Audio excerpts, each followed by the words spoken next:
Ang gabi sa San Roque, Pampanga ay may dalang kapayapaan at katahimikan. Ang hanging nagmumula sa mga bukirin ay may amoy ng basang lupa at ang huni ng mga kuliglig ay naglalakbay sa pagitan ng mga puno. Sa gilid ng isang maliit na kalsada patungo sa palengke ng San Roque, isang gasera ang nagbibigay liwanag sa isang simpleng pwesto na mailona na kulay asul. Dito nag-iihaw ng isaw si Mang Cardo gabi-gabi. Ang maliliit na apoy mula sa nagbabagang uling ay kumikinang na pula, naglalabas ng manipis na usok na humahalo sa samyo ng karne at sausawan. Ang mga taong dumaraan ay laging napapalingon dahil sa nakakatakam na amoy. Hindi malaki ang kanyang pwesto, mayroon lamang 4 na mahabang mesa at ilang mga plastik na upuan. Ngunit, gabi-gabi, ang pila ng mga mamimili ay humahaba hanggang sa gilid ng kalsada. May mga tsuper ng jeepney, mga tindero sa palengke, mga estudyante, at maging mga mayayamang taga-syudad na dumarayo para lamang matikman ang isaw ni Mang Cardo. Lahat sila ay nagsasabing iba ang lasa nito. Ang karne ay malambot, walang lansa, at ang timpla ay nanunuot hanggang sa pinakaloob. Marami ang nagbibiro na si Mang Cardo ay mailihim na sangkap. Sa likod ng nagbabagang uling, makikita ang figura ni Mang Cardo. Payat ang kanyang katawan, maitim ang balat dahil sa init ng apoy. Ang pawis ay dumadaloy sa kanyang mukha, ngunit ang kanyang ngiti ay laging mainit. Hindi niya hinahayaang umalis ang sinumang customer ng walang bati. Ang kanyang boses ay malumanay at magalang, tulad ng ugali ng mga matatanda sa mga probinsya sa gitnang Luzon. Walang sinuman ang mag-aakala na ang simpleng lalaking iyon ay may dinadalang mabigat na pasanin sa buhay. Mula nang pumanaw ang kanyang asawa 5 taon na ang nakalipas, si Mang Cardo ay kasama na lamang ang kanyang teenager na anak na si Ana. Ang dalaga ay may sakit sa bato at nangangailangan ng regular na gamutan sa ospital. Ang gasto sa pagpapagamot ay napakamahal at ang kita sa pagbebenta ng isaw ay hindi sapat upang bayaran ang lahat. Kaya nang may isang taong nag-alok ng suplay ng karne sa murang halaga, tinanggap ito ni Mang Cardo nang walang maraming tanong. Ang tanging iniisip niya ay kung paano maipagpapatuloy ni Ana ang pag-inom ng gamot at mabuhay ng mas matagal. Nang gabing iyon, gaya ng dati, dagsaan ang mga customer sa kanyang pwesto. Isang binata na nagngangalang Jose ang nakaupo sa isang sulok habang may isinusulat sa isang maliit na kwaderno. Siya ay isang batang mamamahayag mula sa pahayagang Balitanggit ng Luzon. Kalmado ang kanyang mukha, ngunit matalas ang kanyang mga mata. Dumating siya hindi lamang para kumain, kundi dahil sa pag-usisa. Ilang linggo na niyang naririnig ang mga kwento tungkol sa milagrosong iisaw ni Mang Cardo. Bilang isang periodista, hindi niya mapigilan ang kanyang kuryosidad. Sa kanyang harapan ay nakaupo ang kanyang kaibigan, si Rico, isang freelance photographer. Sumubo si Rico ng isang piraso ng isaw habang bumubuntong hininga sa sarap. Dahan-dahan siyang nagsalita, kakaiba talaga tong isaw, Jose. Sobrang lambot, hindi tulad ng karaniwang isaw ng manok. Dahan-dahang tumango si Jose. Ganoon din ang kanyang naramdaman, ngunit may kung anong bumabagabag sa kanya. Ang bawat tuhog ng isaw ay napakapino, na para bang hindi ito ordinaryong bituka ng manok na karaniwan niyang kinakain. Mula sa likod ng lona, si Mang Cardo ay nakatingin sa kalsada. Ang kanyang mga mata ay balisa, na para bang may hinihintay. Nanginginig ang kanyang matandang kamay habang binabaligtad ang mga tuhog ng isaw. Lumalalim na ang gabi, ngunit marami pa ring customer ang dumarating. Sa kabilang daan, isang lumang itim na kotse ang huminto sandali.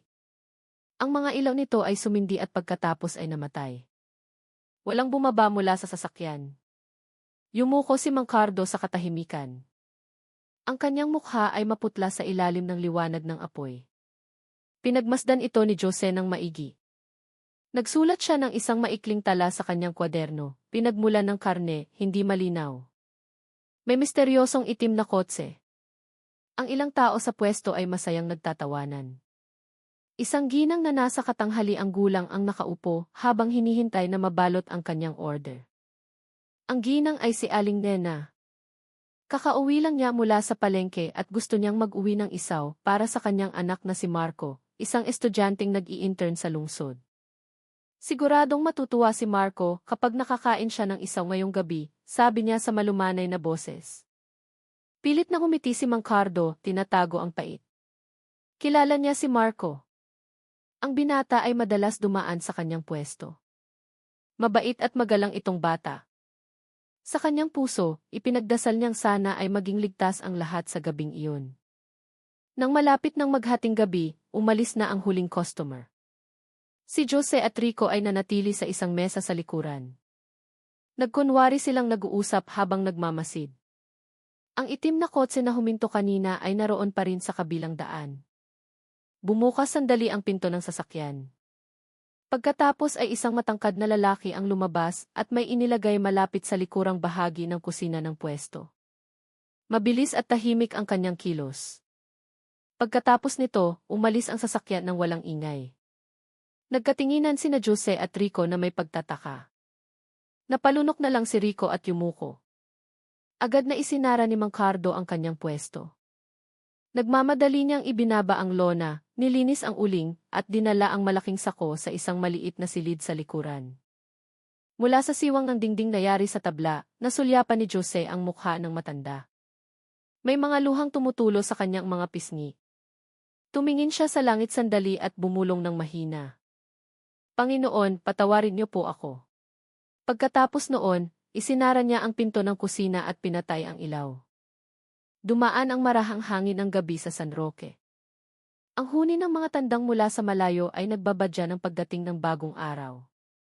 Ngunit para kay Aling Nena, ang umagang iyon ay hindi naging mapayapa.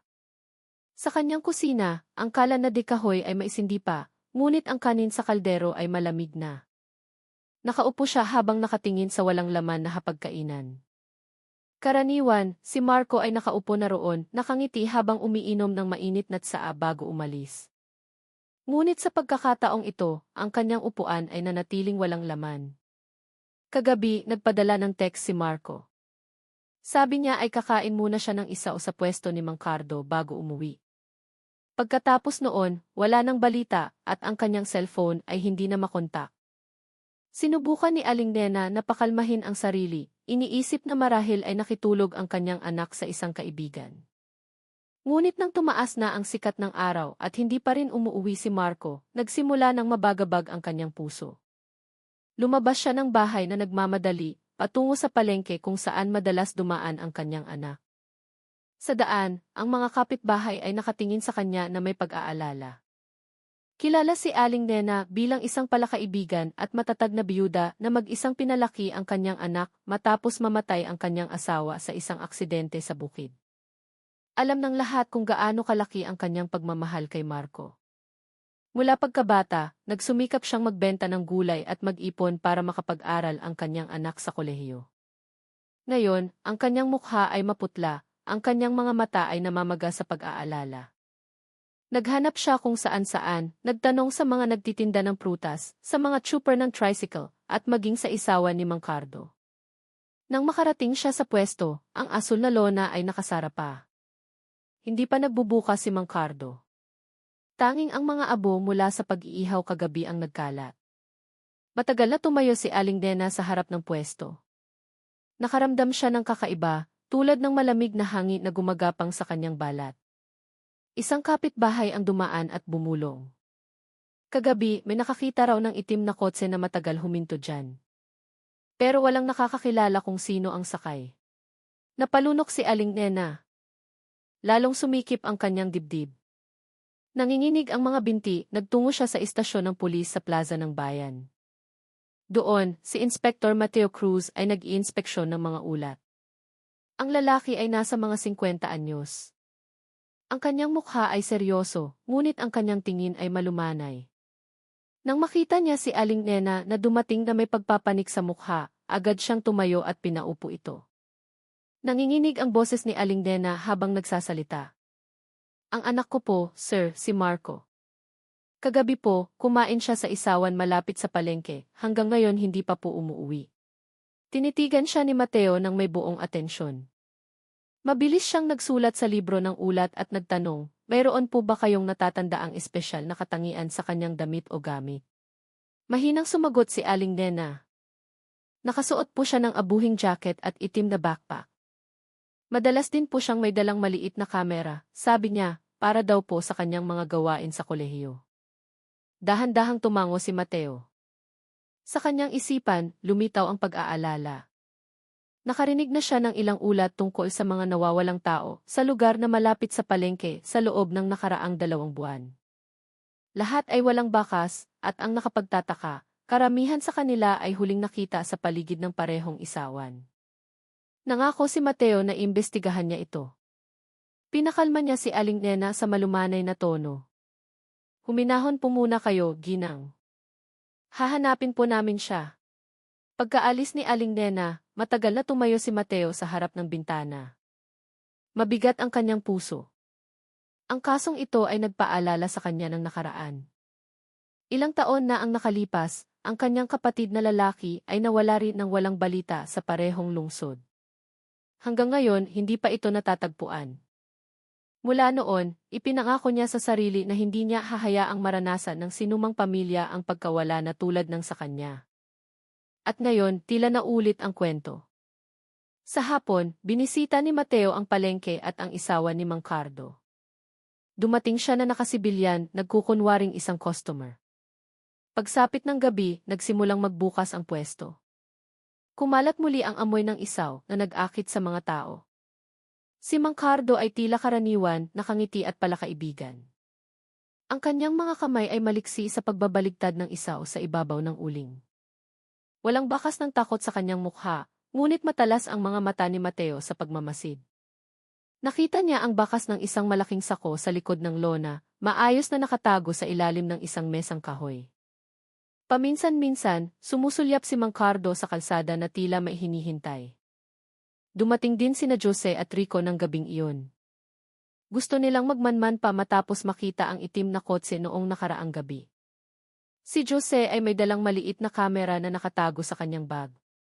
Bumulong siya kay Rico na manatiling kalmado. Mula sa likurang mesa, pinagmasdan nila ang bawat kilos ni Mang Cardo. Si Mateo, na nakaupo sa katabing mesa, ay nagkunwaring kumakain, ngunit ang kanyang mga mata ay naglilibot sa bawat sulok ng pwesto. Ang lahat ay tila normal. Ngunit, ang hangin sa paligid ng lona ay napakabigat na para bang may malaking lihim na itinatago. Nang malapit ng mag-alas 11 ng gabi, isang tunog ng sasakyan ang narinig na papalapit. Ang mga ilaw sa harap ay sumindi sandali at pagkatapos ay namatay. Agad na umayos ng upo si Jose. Tumingin si Mateo sa kalsada. Isang itim na kotse ang huminto hindi kalayuan sa pwesto. Mula sa loob, isang lalaki ang bumaba at nag-abot ng isang maliit na kahon kay Mang Cardo. Mabilis at maingat ang kanyang kilos. Pagkatapos nito, umalis ang sasakyan nang hindi binubuksan ang mga ilaw. Yumuko si Mang Cardo, nanginginig ang mga kamay habang tinatanggap ang kahon. Ang kanyang mukha ay maputla, ang kanyang mga mata ay mailuha. Tahimik na nagmamasid si Mateo. Ang kanyang kutob ay nagsasabing may mali. Mabilis na nagsulat si Jose sa kanyang kwaderno. Mahigpit na hinawakan ni Rico ang kanyang kamera, tensyonado ang kanyang mukha.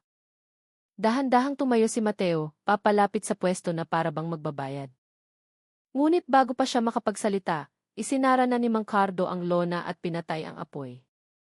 Tinitigan niya si Mateo, sandali na may takot sa mga mata, at pagkatapos ay tumalikod. Walang imik, isinara niya ang silid sa likuran at pinatay ang ilaw. Ang gabing iyon ay nagtapos sa isang nakakabinging katahimikan. Sa kanyang bahay, si Aling Nena ay gising pa.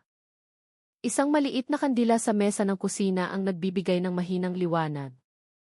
Sa tabi nito, ang plato na may isaw na ipinabalot niya kagabi ay hindi pa nagagalaw.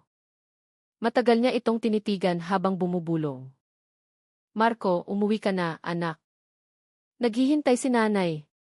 Ngunit ang hanging dumadaan sa bintana ay nagdala lamang ng malabong amoy ng isaw at isang pakiramdam ng pagkawala na lalong lumalalim.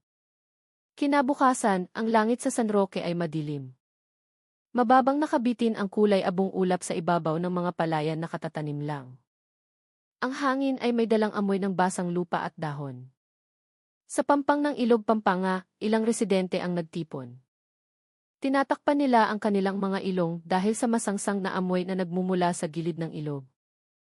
Isang matandang mambobote na nagngangalang Mang Kiko ang nanginginig na nakatayo habang itinuturo ang isang luma at maruming sako na sumabit sa mga ugat ng kawayan. Sa loob nito, makikita ang mga tuyong mansa ng dugo na nagdulot ng pangingilabot sa sinumang makakita. Dumating si Inspektor Mateo kasama ang 2 tauhan. Nakasuot siya ng kulay tsokolating kapote. Ang kanyang mga hakbang ay matatag, ngunit tensyonado ang kanyang mga mata. Dahan-dahan siyang lumapit at nagbigay ng senyas na buksan ang sako. Nang maluwagan ang tali, sumabog ang mabahong amoy. Lahat ay nagtakip ng ilong, ang ilan ay umatras habang pinipigilan ang pagsusuka. Sa loob ng sako, may mga piraso ng buto at tela na nakadikit pa. Matagal na yumuko si Mateo, madilim ang kanyang mukha. Alam niyang hindi ito tira ng kambing o anumang hayop sa palengke. Sa mabigat na boses, maikli siyang nagsalita. Dalhin agad sa forensic laboratory. Sina Jose at Rico, na nakatanggap ng balita mula sa isa sa mga residente, ay agad na pumunta sa lugar. Nakatayo sila sa likod ng police line, pinapanood ang tanawin na may kumakabang dibdib. Binuksan ni Jose ang kanyang kwaderno, nanginginig ang kanyang kanang kamay. Nakita niya si Mateo nakausap ang mga opisyal at alam niyang hindi na ito isang ordinaryong kwento. Sa kanyang isipan, bumulong siya na marahil ang pagkawala ni Marco ay may kaugnayan sa natagpuan sa ilog. Sa hapon, pinuntahan ni Jose ang istasyon ng pulis.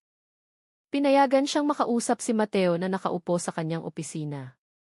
Sa ibabaw ng mesa ay may isang tasa ng kape na malamig na. Tinitigan ni Mateo ang batang mamamahayag ng may seryosong tingin. Magalang na nagsalita si Jose, "Sir, hindi ko po intensyon na mang-abala, pero sa tingin ko po ay may dapat kayong malaman." Inilabas niya ang kanyang kwaderno at ipinakita ang maliit na guhit ng itim na kotse na nakita niya 2 gabi na ang nakalipas. Matagal na tinitigan ni Mateo ang larawan at tumango.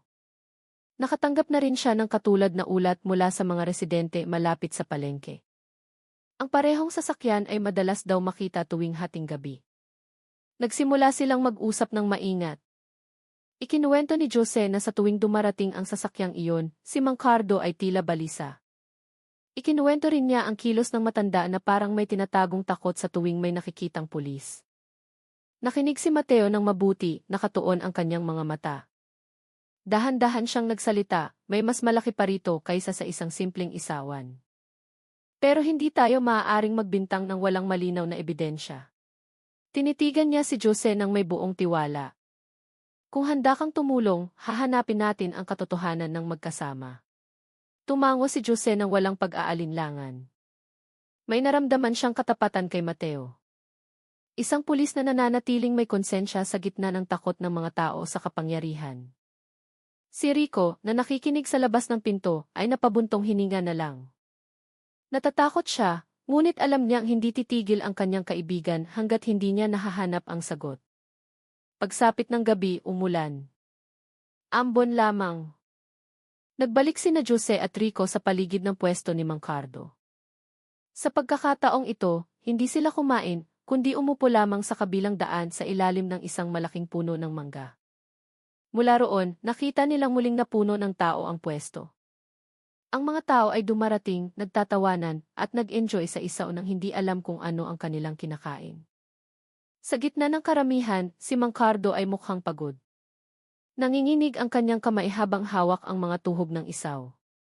Ang kanyang mga mata ay walang buhay, tulad ng isang taong nagluluto ng walang kaluluwa. Bandang 11:00 ng gabi, muling lumitaw ang itim na kotse. Agad na nag-alerto sina Jose at Rico. Huminto ang sasakyan, bumukas ang pinto, at isang lalaking maayos ang pananamit ang bumaba, dala ang isang kulay abong cooler box. Maikli siyang nakipag-usap kay Mang Cardo, pagkatapos ay inilagay ang kahon sa ilalim ng mesa sa kusina. Pagkatapos noon, mabilis siyang umalis. Binuksan ni Jose ang kanyang maliit na kamera. Ni-record ni Rico mula sa malayo, ngunit biglang lumingon si Mang Cardo sa kanilang direksyon. Ang kanyang tingin ay nagpatigil sa dugo ni Jose. Ang tinging iyon ay hindi lang hinala, kundi puno ng takot at babala. Nagpasya silang umalis ng maaga ng gabing iyon. Nanginginig si Rico habang pinapaandar ang motor. Mahina siyang nagsalita, "Jose, sobrang delikado na nito. Kung totoo ngang hindi bituka ng manok yon, ibig sabihin, kamatayan ang minamanmanan natin." Tahimik lang si Jose, puno ang kanyang isipan. Alam niya na anuman ang nakita nila ng gabing iyon ay ibabaw lamang ng isang bagay na mas madilim pa. Kinabukasan ng umaga, lumabas ang resulta ng forensic examination. Tinanggap ni Mateo ang nakasulat na ulat at mabilis itong binasa. Ang resulta ay nagpabigat sa kanyang dibdib. Ang mga piraso ng buto na natagpuan sa ilog Pampanga ay hindi mula sa hayop. Iyon ay buto ng tao, mula sa isang binatang nasa mga 20 taong gulang. Isinara niya ang ulat na may madilim na mukha. Sa kanyang isipan, iisang pangalan lang ang lumitaw, Marco. Ipinatawag niya si Aling Nena sa opisina. Nang dumating ang matandang babae, hindi makapagsalita si Mateo. Tinitigan niya lang ito na mailuhang namumuo sa mga mata. Alam ni Aling Nena kung ano ang ibig sabihin ng tinging iyon. Kung hindi, si Ana ang kapalit. Nilukot niya ang sulat ng mahigpit. Tumulo ang kanyang luha sa sahig. Alam niyang siya ay nasa pagitan ng kasalanan at pagmamahal. At nang gabing iyon, muling nagliyab ang apoy sa kanyang pwesto, nagdadala ng nakakatakam na amoy ng isaw at isang lihim na lalong nagdidilim. Muling bumagsak ang gabi sa San Roque. Kulay abo ang langit na walang bituin. Ang mamasa-masang hangin ay dumidikit sa balat. Ang daan patungo sa palengke ng San Roque ay tahimik. Paminsan-minsan lang maririnig ang tunog ng tricycle na dahan-dahang dumaraan. Sa malayo, ang gasera sa pwesto ni Mang Cardo ay muling sumindi, nagkakalat ng madilaw at malabong liwanag. Mula sa malayo, mukha itong ordinaryong pwesto. Ngunit para kay Jose at Inspektor Mateo, ang lugar na iyon ay naging sentro ng misteryo na kailangang buwagin. Nagpasya si Mateo na sa gabing iyon ay mas malapit silang magmamanman. Dumating siya na nakasuot ng ordinaryong damit, may sombrero at lumang jacket. Hinihintay na siya nina Jose at Rico sa dulo ng isang maliit na eskinita. Tensyonado ngunit sabik ang kanilang mga mukha. Mahinang nagsalita si Jose, ngayong gabi, kailangan nating makita kung ano talaga ang laman ng itim na kotse. Tumango si Mateo. Alam niya ang panganib na kanilang haharapin. Ngunit sa tuwing naaalala niya ang mukha ni Aling Nena, lalong tumitibay ang kanyang determinasyon. Hindi na dapat may mawala pang binata ng walang bakas. Nagtago silang tatlo sa likod ng pader ng isang lumang tindahan na hindi kalayuan sa pwesto. Mula sa siwang ng tabla, malinaw nilang nakikita ang buong bahagi ng kusina. Ang apoy mula sa uling ay nagliliwanag na pula, na nagbibigay liwanag sa mukha ni Mang Cardo na mas maputla kaysa karaniwan. Malakas ang agos ng kanyang pawis kahit malamig ang gabi. Nanginginig ang kanyang kamay sa tuwing tinutusok niya ang karne sa mga steak. Mula sa layo na iyon, naririnig ni Mateo ang mabigat niyang paghinga, tulad ng isang taong nagpipigil ng malalim na takot. Bandang 11:00 ng gabi, muling narinig ang tunog ng sasakyan. Ang mga ilaw ay sumilaw sandali sa kalsada at pagkatapos ay namatay. Huminto ang sasakyan sa likod mismo ng pwesto. Isang lalaki ang bumaba, dala ang 2 malalaking cooler box. Ang kanyang mukha ay natatakpan ng tela, matipuno ang kanyang katawan at matatag ang kanyang mga hakbang. Binuksan niya ang pinto sa likuran ng walang imik. Sinalubong siya ni Mang Cardo na may takot sa mga mata. Maikli at mabigat ang boses ng lalaki. Gaya ng dati. Huwag kang magtanong, huwag kang tumingin. Hiwain mo lang at ibenta. Pagkatapos nito, umalis siya, nag-iwan ng matapang na amoy ng gasolina sa hangin. Dahan-dahang binuksan ni Jose ang kanyang maliit na kamera. Ang lente ay nag-record ng buong pangyayari ng walang tunog. Hinawakan ni Rico ang kanyang balikat para manatiling kalmado. Tinitigan ni Mateo ang eksena ng may matalas na mga mata. Itinala niya ang bahagi ng plaka ng sasakyan na nasilayan niya sa ilalim ng liwanag ng gasera. Sa kanyang isipan, may plano na siyang alamin kung sino ang may-ari ng sasakyang iyon. Pagkaalis ng sasakyan, nanginginig na binuksan ni Mang Cardo ang isang kahon. Mula sa loob, umuusok ang malamig na singaw. Nanliit ang mga mata ni Jose, sinusubukang makita ng mas malinaw. Ngunit hinawakan ni Mateo ang kanyang balikat para hindi masyadong sumulong. Tanging isang malabong anino ng maputlang karne ang kanilang nakita. Matagal na tinitigan ni Mang Cardo ang kahon at bumulong ng mahina. Patawarin niyo po ako, Panginoon. Hiniwa niya ang isang maliit na bahagi ng karne at sinimulang ihanda para sa pag-ihaw. Tumulo ang kanyang luha sa ibabaw ng sangkalan. Huminga ng malalim si Mateo, nanginginig ang kanyang puso. Alam niyang hindi ang matandang lalaki ang pangunahing salarin. May kung anong pumipilit sa kanya, maaaring banta o utang. Tiningnan niya si Jose at bumulong, kailangan natin siyang protektahan, hindi hulihin. Sumang-ayon si Jose. Sa kanyang isipan, lumitaw ang awa. Ang mga maliliit na taong tulad ni Mang Cardo ay madalas na napapasok sa gulo dahil sa hirap ng buhay. Isa lamang siyang ama na gustong iligtas ang kanyang anak. Nang malapit ng maghating gabi, nagmamadaling isinara ni Mang Cardo ang kanyang pwesto. Pinatay niya ang ilaw at dinala ang kahon sa silid sa likuran. Dahan-dahan silang sinundan ni na Jose at Rico mula sa malayo. Dinaanan nila ang isang makipot na eskinita sa likod ng palengke. Ang hangin ay mamasa-masa at ang amoy ng lansa ay tumatago sa ilong.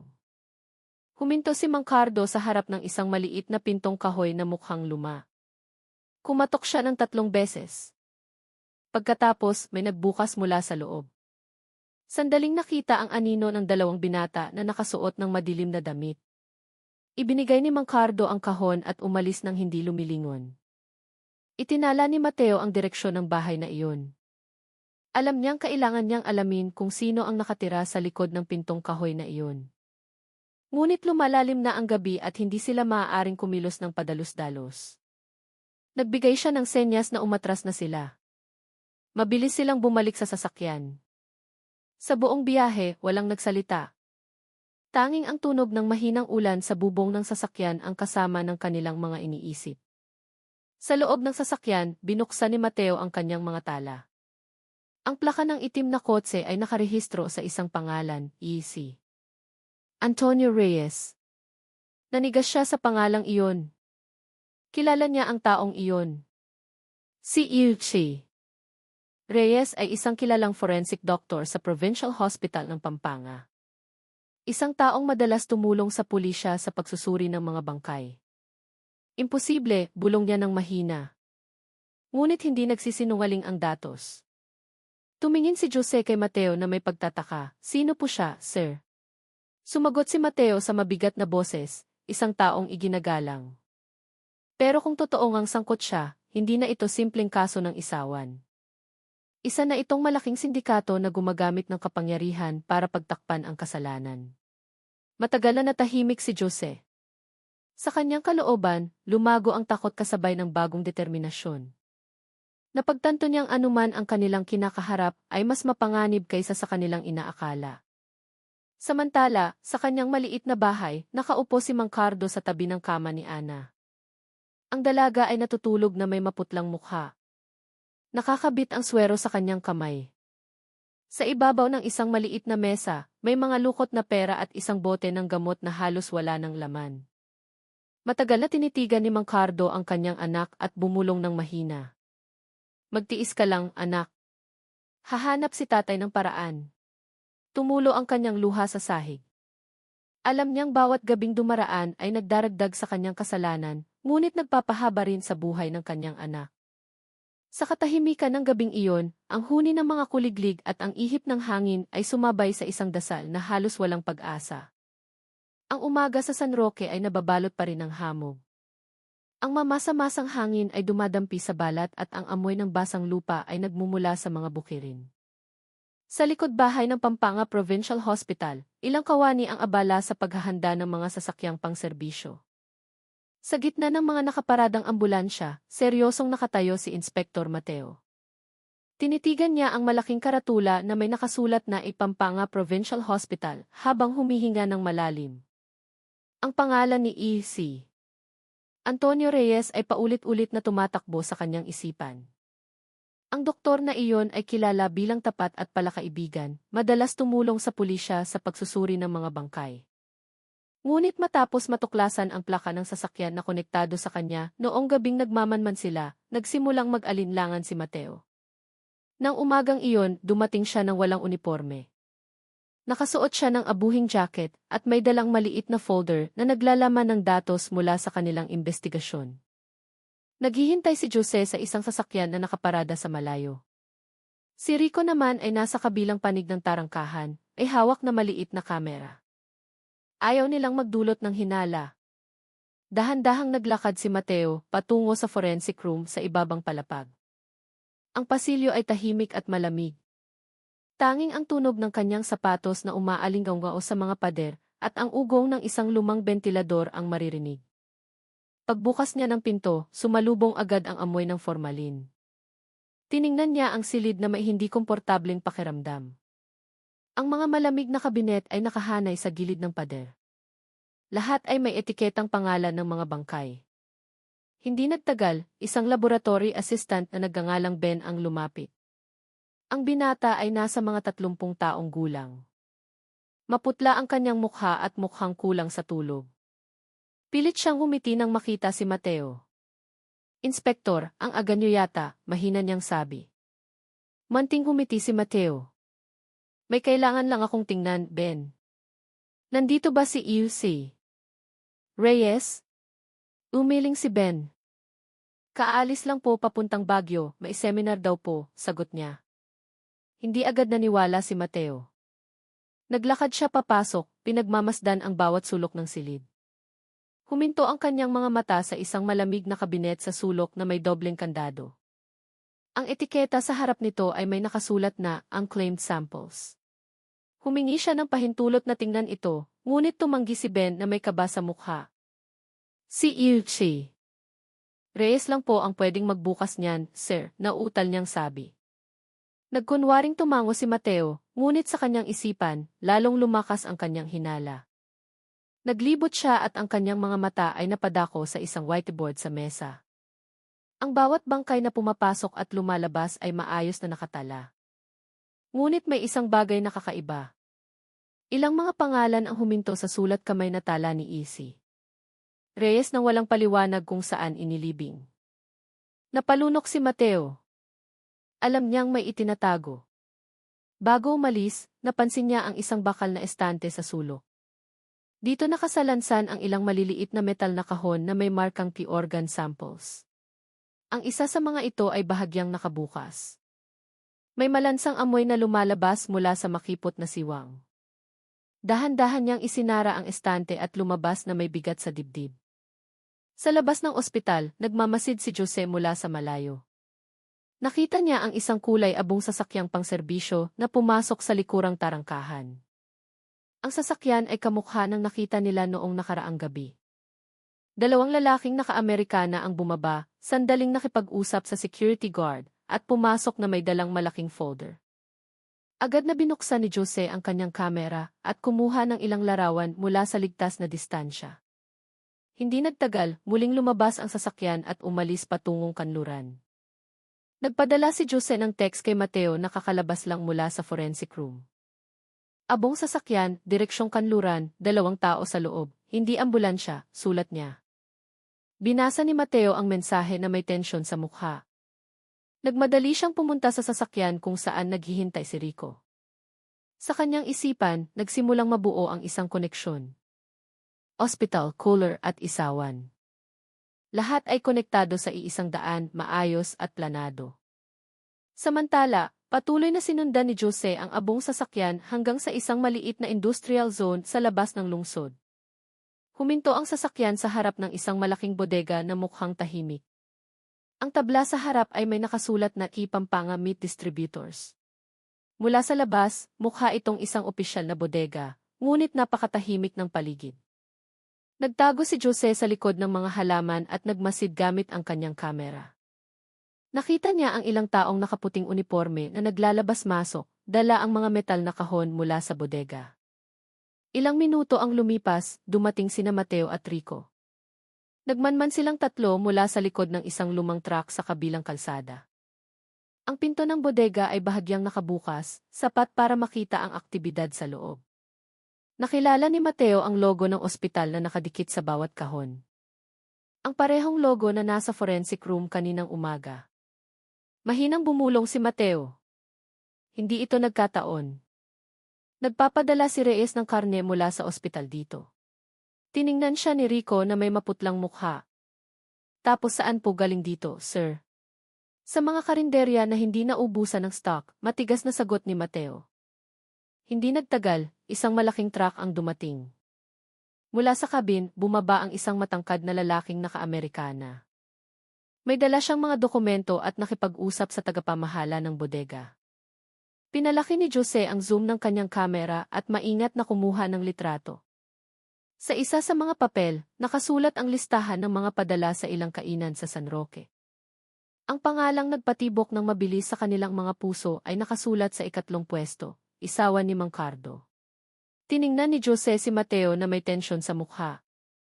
Sir, hindi lang ito isang pwesto. Isa itong malaking network.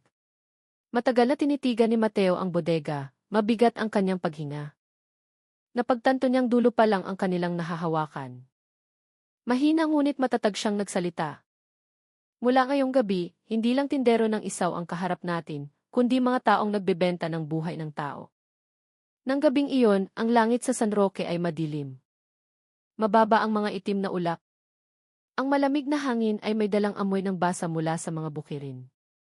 Sa malayo, ang mga ilaw ng lungsod ay kumikislap sa likod ng hamog. Sa loob ng isang sasakyan na walang opisyal na marka, nakaupo si Inspektor Mateo, kasama sina Jose at Rico. Nakatingin sila sa bodega ng Pampanga Meat Distributors na ngayon ay tahimik na matapos ang aktibidad sa araw. Mahina ngunit matigas na nagsalita si Mateo. Ngayong gabi, kailangan nating malaman kung sino ang may-ari ng bodega at kung sino ang nag-aayos ng lahat ng padala. Sinuri ni Rico ang maliit na kamera sa kanyang kamay, tinitiyak na puno ang baterya. Inihanda ni Jose ang isang sound recorder na nakatago sa bulsa ng kanyang jacket. Alam nilang ang kanilang gagawin ay hindi na simpleng pagmamanman, kundi isang mapanganib na hakbang na maaaring magbago sa kanilang buhay. Bandang 10:00 ng gabi, isang itim na kotse ang dumating. Mula sa loob, 2 lalaki ang bumaba. Ang isa sa kanila ay nakilala nila bilang si Ilse Reyes. Iba ang itsura ng lalaki kaysa karaniwan. Tensyonado ang kanyang mukha, mabilis ang kanyang mga hakbang. Pumasok siya sa bodega nang hindi lumilingon. Hindi nagtagal, isa pang sasakyan ang dumating. Sa pagkakataong ito, mas marangya. Ang pintura nito ay kumikinang, sumasalamin sa liwanag ng poste. Mula sa sasakyan, lumabas ang isang matabang lalaki na nakaputing Amerikana na may malaking singsing sa daliri. Halos mapanganga si Jose nang makilala ang kanyang mukha. Siya ang alkalde ng San Roque, Mayor Santiago, isang taong kilala bilang mapagbigay at malapit sa mga mamamayan. Matalas na tinitigan ni Mateo ang lalaki. Mabigat ang kanyang paghinga. Mahina siyang bumulong. Ngayon naiintindihan ko na kung bakit naging maayos ang lahat ng walang hadlang mula sa batas. Ang taong dapat magpatupad ng batas ay siya mismong nagpoprotekta sa krimen. Nagtago silang tatlo sa likod ng isang sirang bakod, sapat na malapit para marinig ang usapan mula sa loob ng bodega na bahagyang nakabukas ang pinto. Malinaw na narinig ang boses ni Ilse Reyes. Lahat ng supply mula sa ospital ay handa na, Mayor. Walang problema. Sumagot ang alkalde sa kalmadong tono. Magaling. Siguraduhin mong walang makakaalam kung saan galing ang karne. Ang alam lang ng mga tao, masarap ito, hindi kung saan ito nagmula. Napalunok si Rico, nanginginig ang kamay habang hawak ang kamera.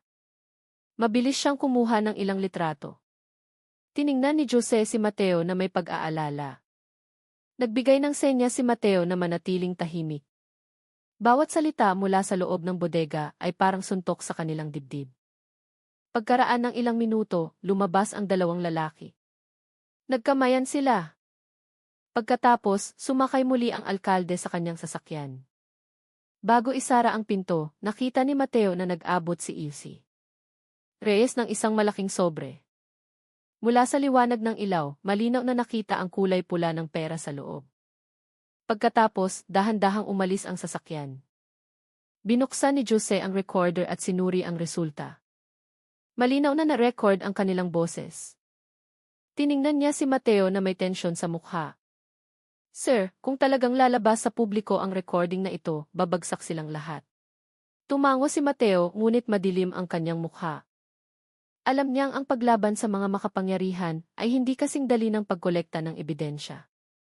Laging may mga kamay na hindi nakikita na handang magpatahimik sa sinumang maglakas loob na magbunyag ng lihim.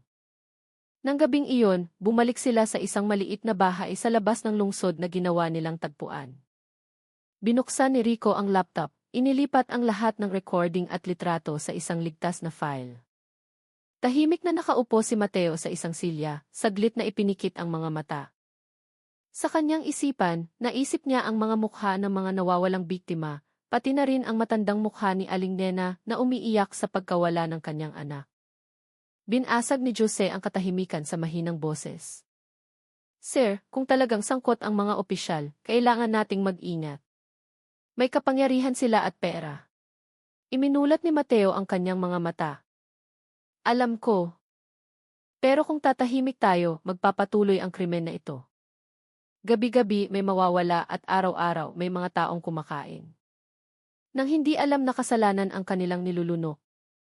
Ilang araw ang lumipas, lihim na sinuri ni Mateo ang mga record ng kumpanya ng padala. Natuklasan niyang ang bodega ng si Pampanga Meat Distributors ay nakarehistro sa isang pekeng kumpanya ng logistic. Ang address at may-ari ay pawang peke. Ngunit sa mga dokumento sa pananalapi, may isang pangalan na paulit-ulit na lumitaw, ang inisyal na D. Si Jose, na nakakita nito, ay nanghula, mula sa pangalan ng mas mataas na opisyal, Sir. Matagal na tinitigan ni Mateo ang papel. Alam niyang nasa harap na nila ang katotohanan, ngunit lalong nagiging mapanganib ang daan. Sa kanyang puso, naisip niyang umatras. Ngunit, ang kanyang responsibilidad bilang pulis at bilang tao ay mas malaki kaysa sa takot. Tiningnan niya ang dalawang binata sa kanyang harapan nang may matatag na tono. Itutuloy natin. Hanggat may mga inosenteng nagiging biktima, hindi tayo dapat tumigil. Kinagabihan, muli nilang minanmanan ang bodega. Ngunit sa pagkakataong ito, iba na ang sitwasyon. Mula sa malayo, nakita ni Jose ang dalawang lalaking nakaitim na jacket na nakatayo sa kanto ng kalsada, na para bang nagbabantay. Tumingin siya kay Rico at bumulong, mukhang alam nilang darating tayo. Saglit na natahimik si Mateo at dahan-dahang nagsalita, huwag kayong magpanik. Ituloy ang plano. Kailangan lang natin ng isang huling ebidensya bago natin isuko ang lahat. Ngunit paglapit nila, lumingon ang isa sa mga lalaki. Ang kanyang tingin ay matalas at puno ng hinala. Nagsindi siya ng sigarilyo at dahan-dahang naglakad patungo sa kanilang sasakyan. Agad na nagbigay ng senya si Mateo na umatras. Mabilis na pinaandar ni Rico ang makina at umikot. Umalis sila sa lugar na iyon na may kumakabang dibdib. Mula sa salamin, nakita ni Jose ang dalawang lalaki na nag-uusap sa isang maliit na radyo. Alam niyang mula ng gabing iyon, hindi na sila ang nangangaso, kundi sila na ang pinaghahanap. Ang madilim na gabi ay lalong humaba. Ang hangin mula sa mga bundok ay nagdala ng balita ng panganib. Sa likod ng katahimikan ng maliit na lungsod, may isang malaking kapangyarihan na handang lamunin ang sinumang maglakas loob na guluhin ang kanilang katiwasayan. Ngunit sa puso ni Mateo, iisa lang ang determinasyon, hindi dapat mamatay ang katotohanan sa kamay ng mga makapangyarihan. Ang langit sa San Roque ng hapong iyon ay kulay abo. Dahan-dahang bumagsak ang ambon na nagparamdam na madulas at tahimik ang mga kalsada. Sa maliit na silid na ginawa nilang pansamantalang himpilan, malungkot na nakaupo si Inspektor Mateo sa isang silyang kahoy. Sa kanyang harapan, sina Jose at Rico ay muling sinusuri ang mga resulta ng recording at mga larawan mula sa bodega noong nakaraang gabi. Ang tunog ng orasan sa dingding ay malinaw na naririnig sa gitna ng tensyonadong katahimikan. Binasag ni Rico ang katahimikan na may pag-aalala. Sir, kung alam nilang may ebidensya na tayo, maaaring mapahamak tayo.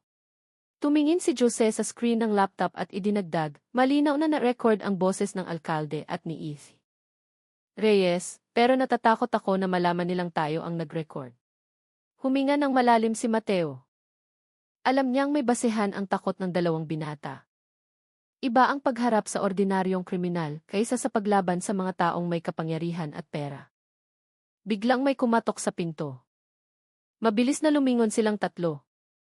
Dahan-dahang binuksan ni Mateo ang pinto, ngunit walang tao sa labas.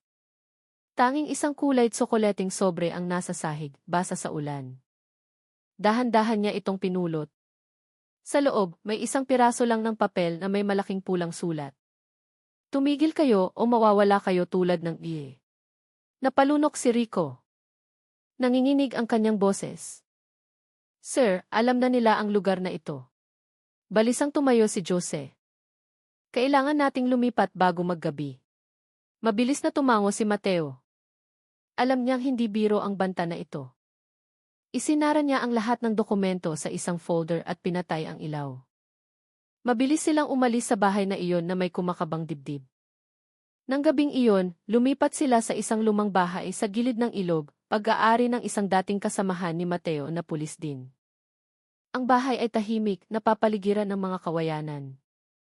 Mula sa labas, mukha itong abandonadong gusali, ngunit sapat na ligtas para sa pansamantalang pagtatago. Isinara ni Rico ang lahat ng bintana. Inihanda ni Jose ang laptop para kopyahin ang mga file bilang backup. Ngunit hindi nagtagal ang kanilang kapayapaan. Bandang hating gabi, tumunog ang cellphone ni Mateo. Isang hindi kilalang numero ang lumitaw sa screen. Maingat niya itong sinagot. Ang mabigat na boses mula sa kabilang linya ay malinaw, malamig at nakakatakot. Inspector Cruz, tumigil ka na sa pakikialam. Alam na namin kung saan nakatira ang pamilya mo sa Baguio. Huwag mo kaming piliting patunayan ang banta na ito. Namutla ang mukha ni Mateo. Nanginginig ang kanyang kamay nang patayin ang tawag. Tiningnan siya ni Jose na may pag-aalala. Sino po, sir? Tumingin si Mateo sa dingding na walang imik. Alam na nila lahat tungkol sa akin. Saglit siyang natahimik at dahan-dahang nagsalita. Mula ngayon, hindi na tayo dapat kumontak sa kahit sino. Huwag tawagan ang pamilya, huwag mag-text. Lahat ay maaaring matrace.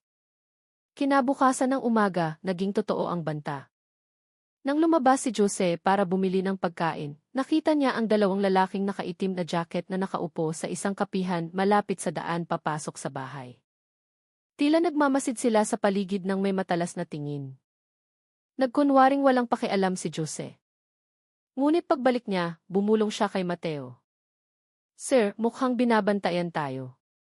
Sumilip si Mateo sa siwang ng bintanang kawayan. Nandoon pa rin ang dalawang lalaki. Ang isa ay naninigarilyo, ang isa naman ay may kausap sa telepono. Kalmado ang kanilang mga mukha. Ngunit ang kanilang mga mata ay matalas na parang mga hayop na nag-aabang. Tiningnan ni Mateo si Rico at dahan-dahang nagsalita, huwag kayong magpanik. Mananatili tayo dito ngayong gabi. Kung aatake sila, handa tayo. Pagsapit ng gabi, ang hangin mula sa ilog ay may dalang amoy ng putik at basang dahon. Pinanatiling patay ang ilaw sa loob ng bahay para hindi makatawag ng pansin. Tahimik na nakaupo silang tatlo sa dilim.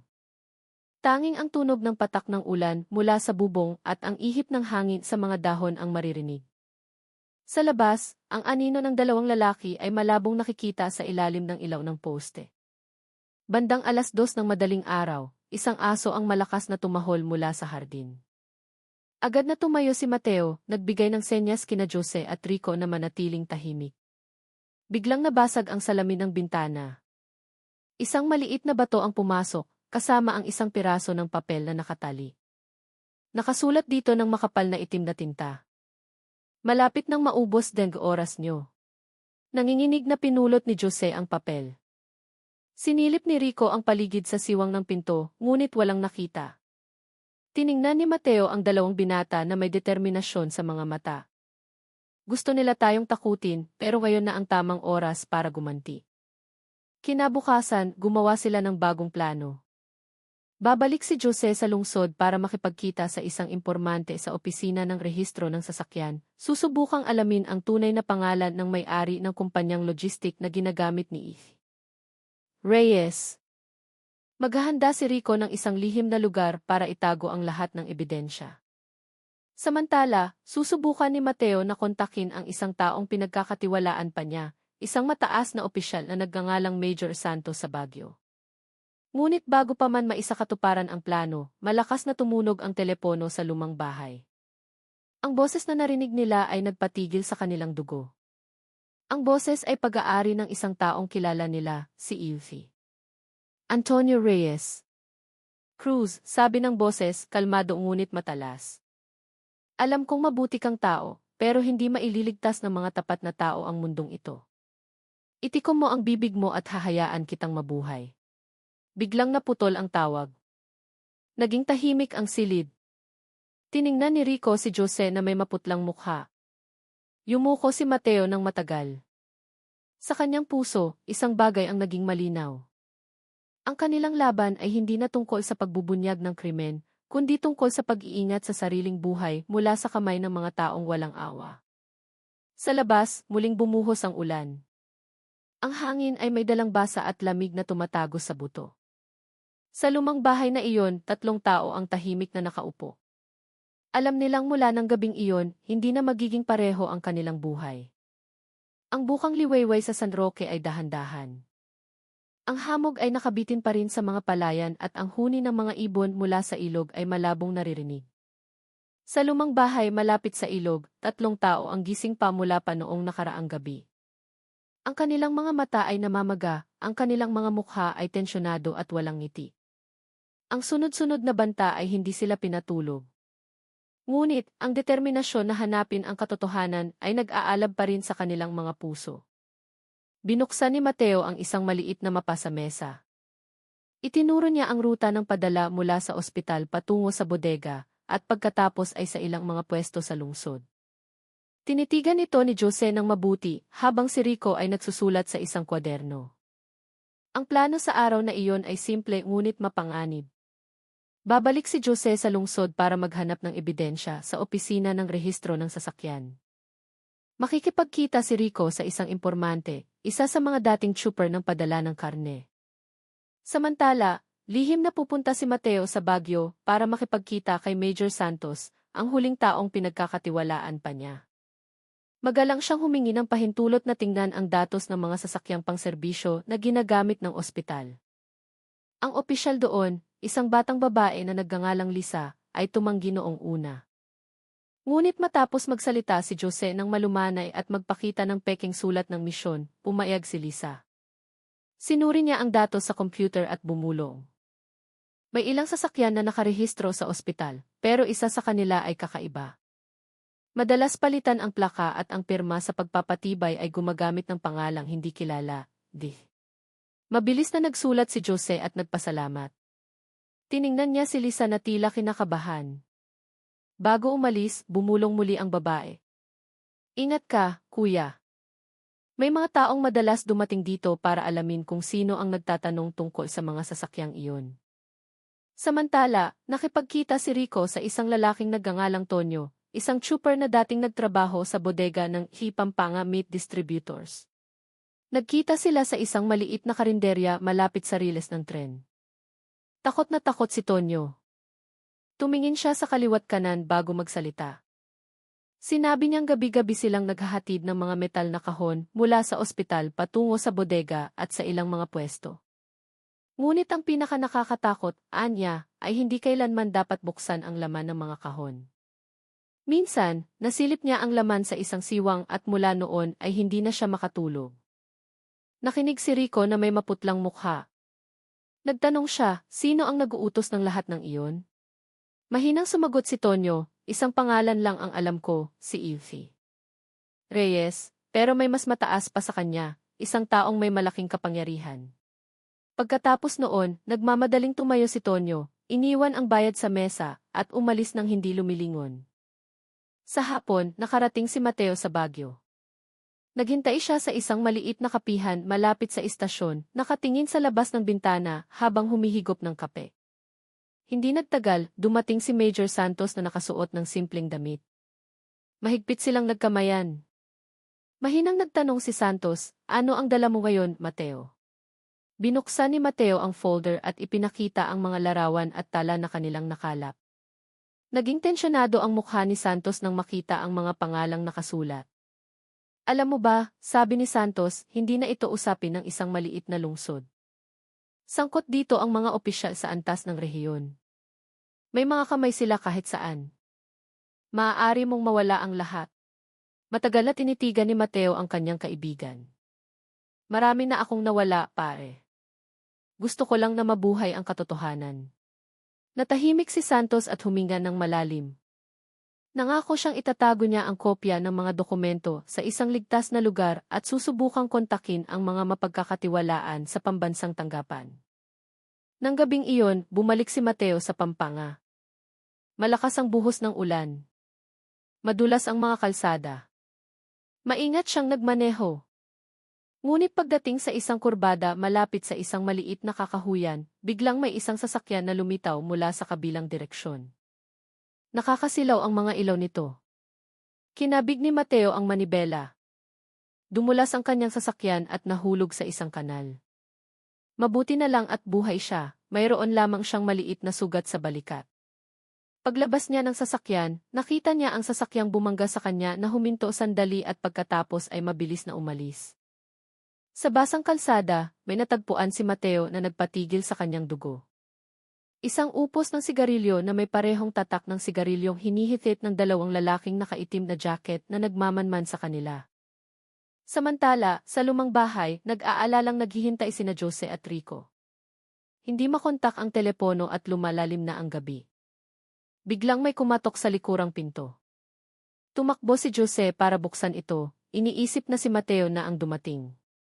Ngunit hindi si Mateo ang nakatayo sa harap ng pinto, kundi si Lisa, ang opisyal mula sa opisina ng rehistro ng sasakyan. Maputla ang kanyang mukha, basa ang kanyang buhok sa ulan. Nanginginig ang kanyang boses ng magsalita, sinusundan ako mula pa kaninang tanghali. Alam nilang tinulungan ko kayo. Mabilis siyang hinila ni Rico papasok. Isinara ni Jose ang pinto ng mahigpit. Dahan-dahang umiyak si Lisa, hawak ang isang maliit na folder. Ito ang kopya ng datos ng sasakyan. Hinala ko, may tagaloob na naglalabas ng impormasyon tungkol sa inyo. Nagkatinginan sina Jose at Rico. Napagtanto nilang ang banta ay hindi lang nagmumula sa labas, kundi marahil mula sa isang taong pinagkakatiwalaan nila. Ilang minuto ang lumipas, narinig ang tunog ng mga yabag na papalapit mula sa labas. Pinatay ni Jose ang ilaw at nagbigay ng senyas na manahimik.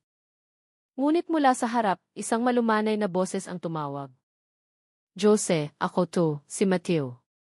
Bumulong si Rico. Teka. Paano kung hindi siya? Tiningnan ni Jose ang pinto na may kumakabang dibdib. Gusto niyang maniwala, ngunit iba ang sinasabi ng kanyang kutob. Huminto ang mga yabag sa harap mismo ng pinto. Pagkatapos, nagsalita muli ang boses sa kakaibang tono. Buksan niyo ang pinto. May dala akong magandang balita. Ang boses ay kamukha ni Mateo, ngunit may isang bagay na kakaiba. Masyadong patag, masyadong kalmado.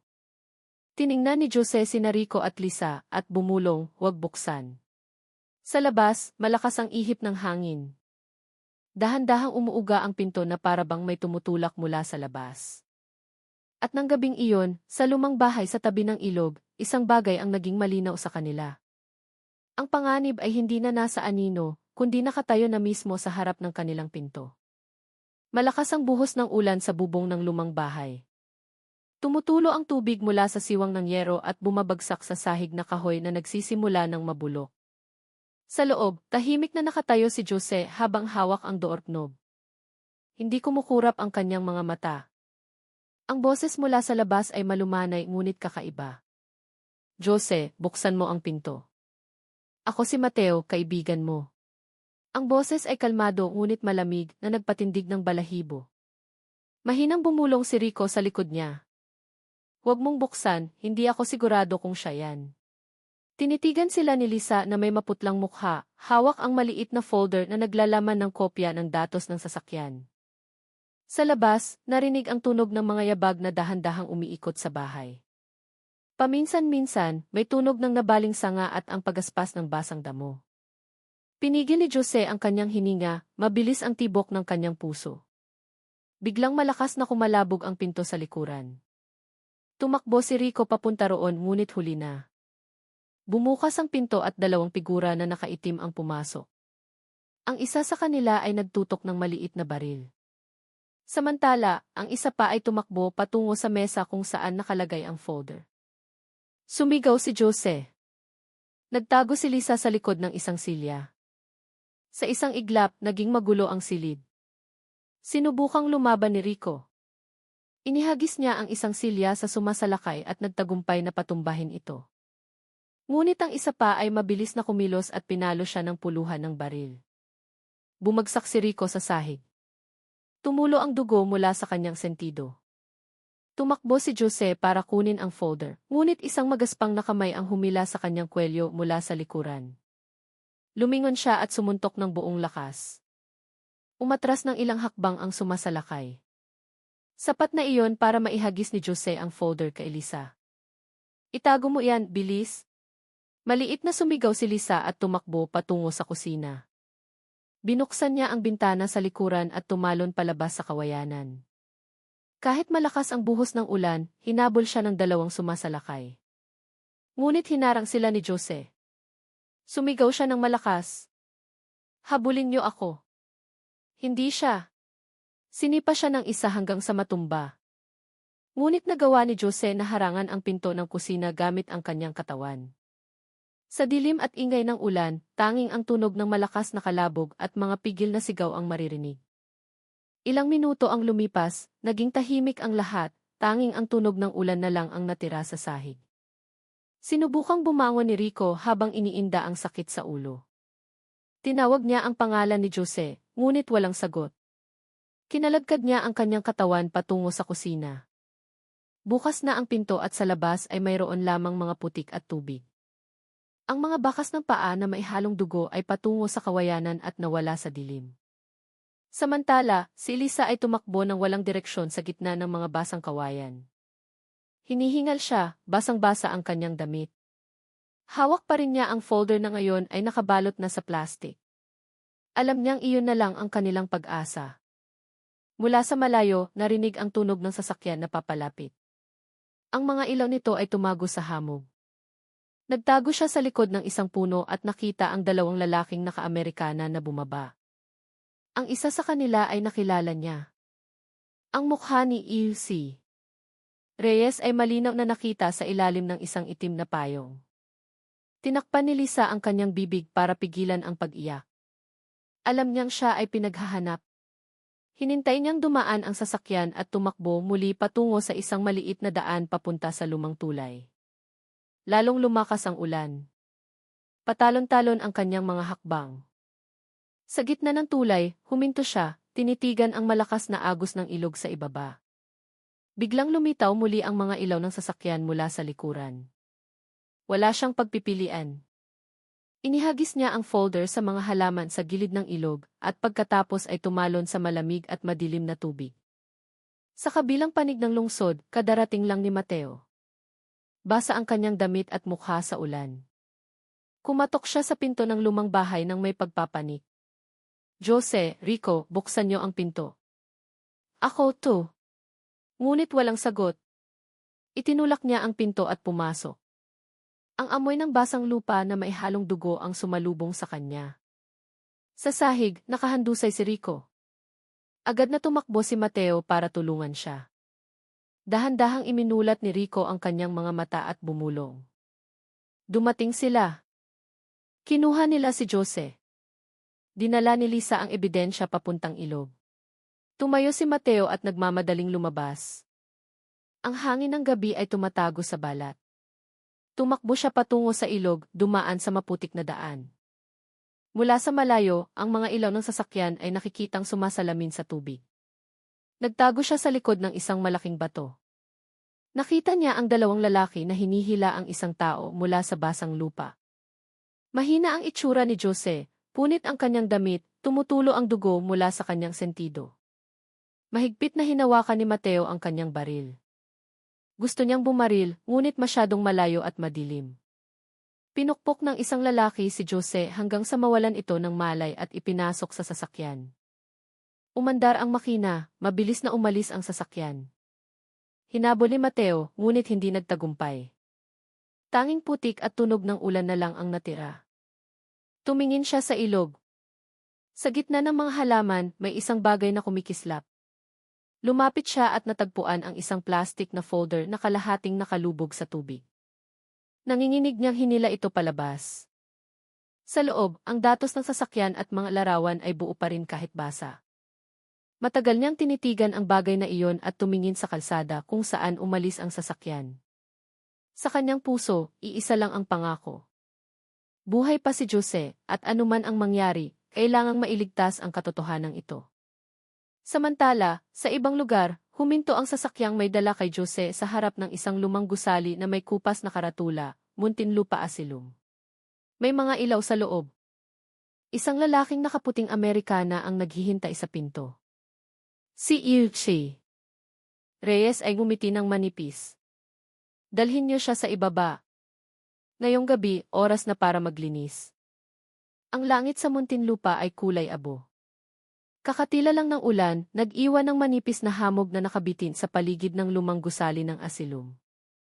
Mula sa labas, mukhang tahimik ang gusali na para bang matagal nang hindi ginagamit.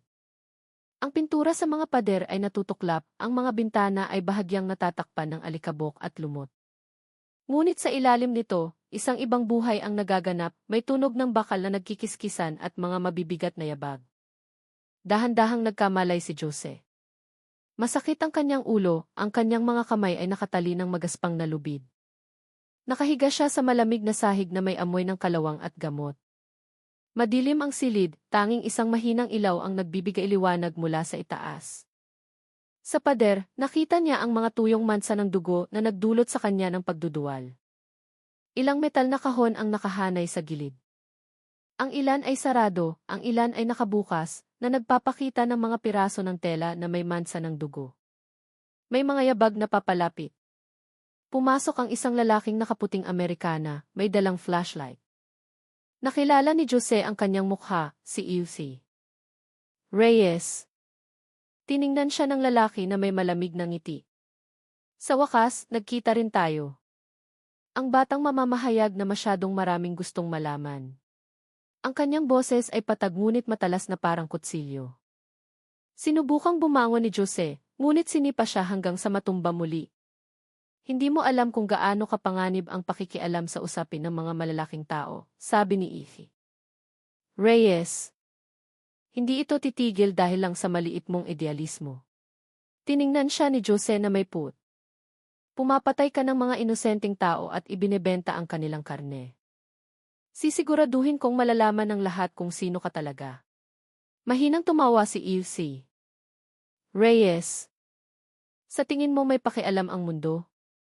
Gusto lang nila ng masarap na isaw. Walang may pakialam kung saan ito galing. Tiningnan niya ang kanyang relo at tumawag. Dalawang malalaking lalaki ang pumasok, dala ang isang hiringgilya at isang bakal na silya. Walang emosyon na nagsalita si Ilse Reyes. Ihanda niyo siya. Hindi na natin kailangan ng maraming salita. Nagpumigla si Jose, sinusubukang tanggalin ang tali. Ngunit masyadong mahigpit. Tumingin siya sa paligid, naghahanap ng paraan para makatakas.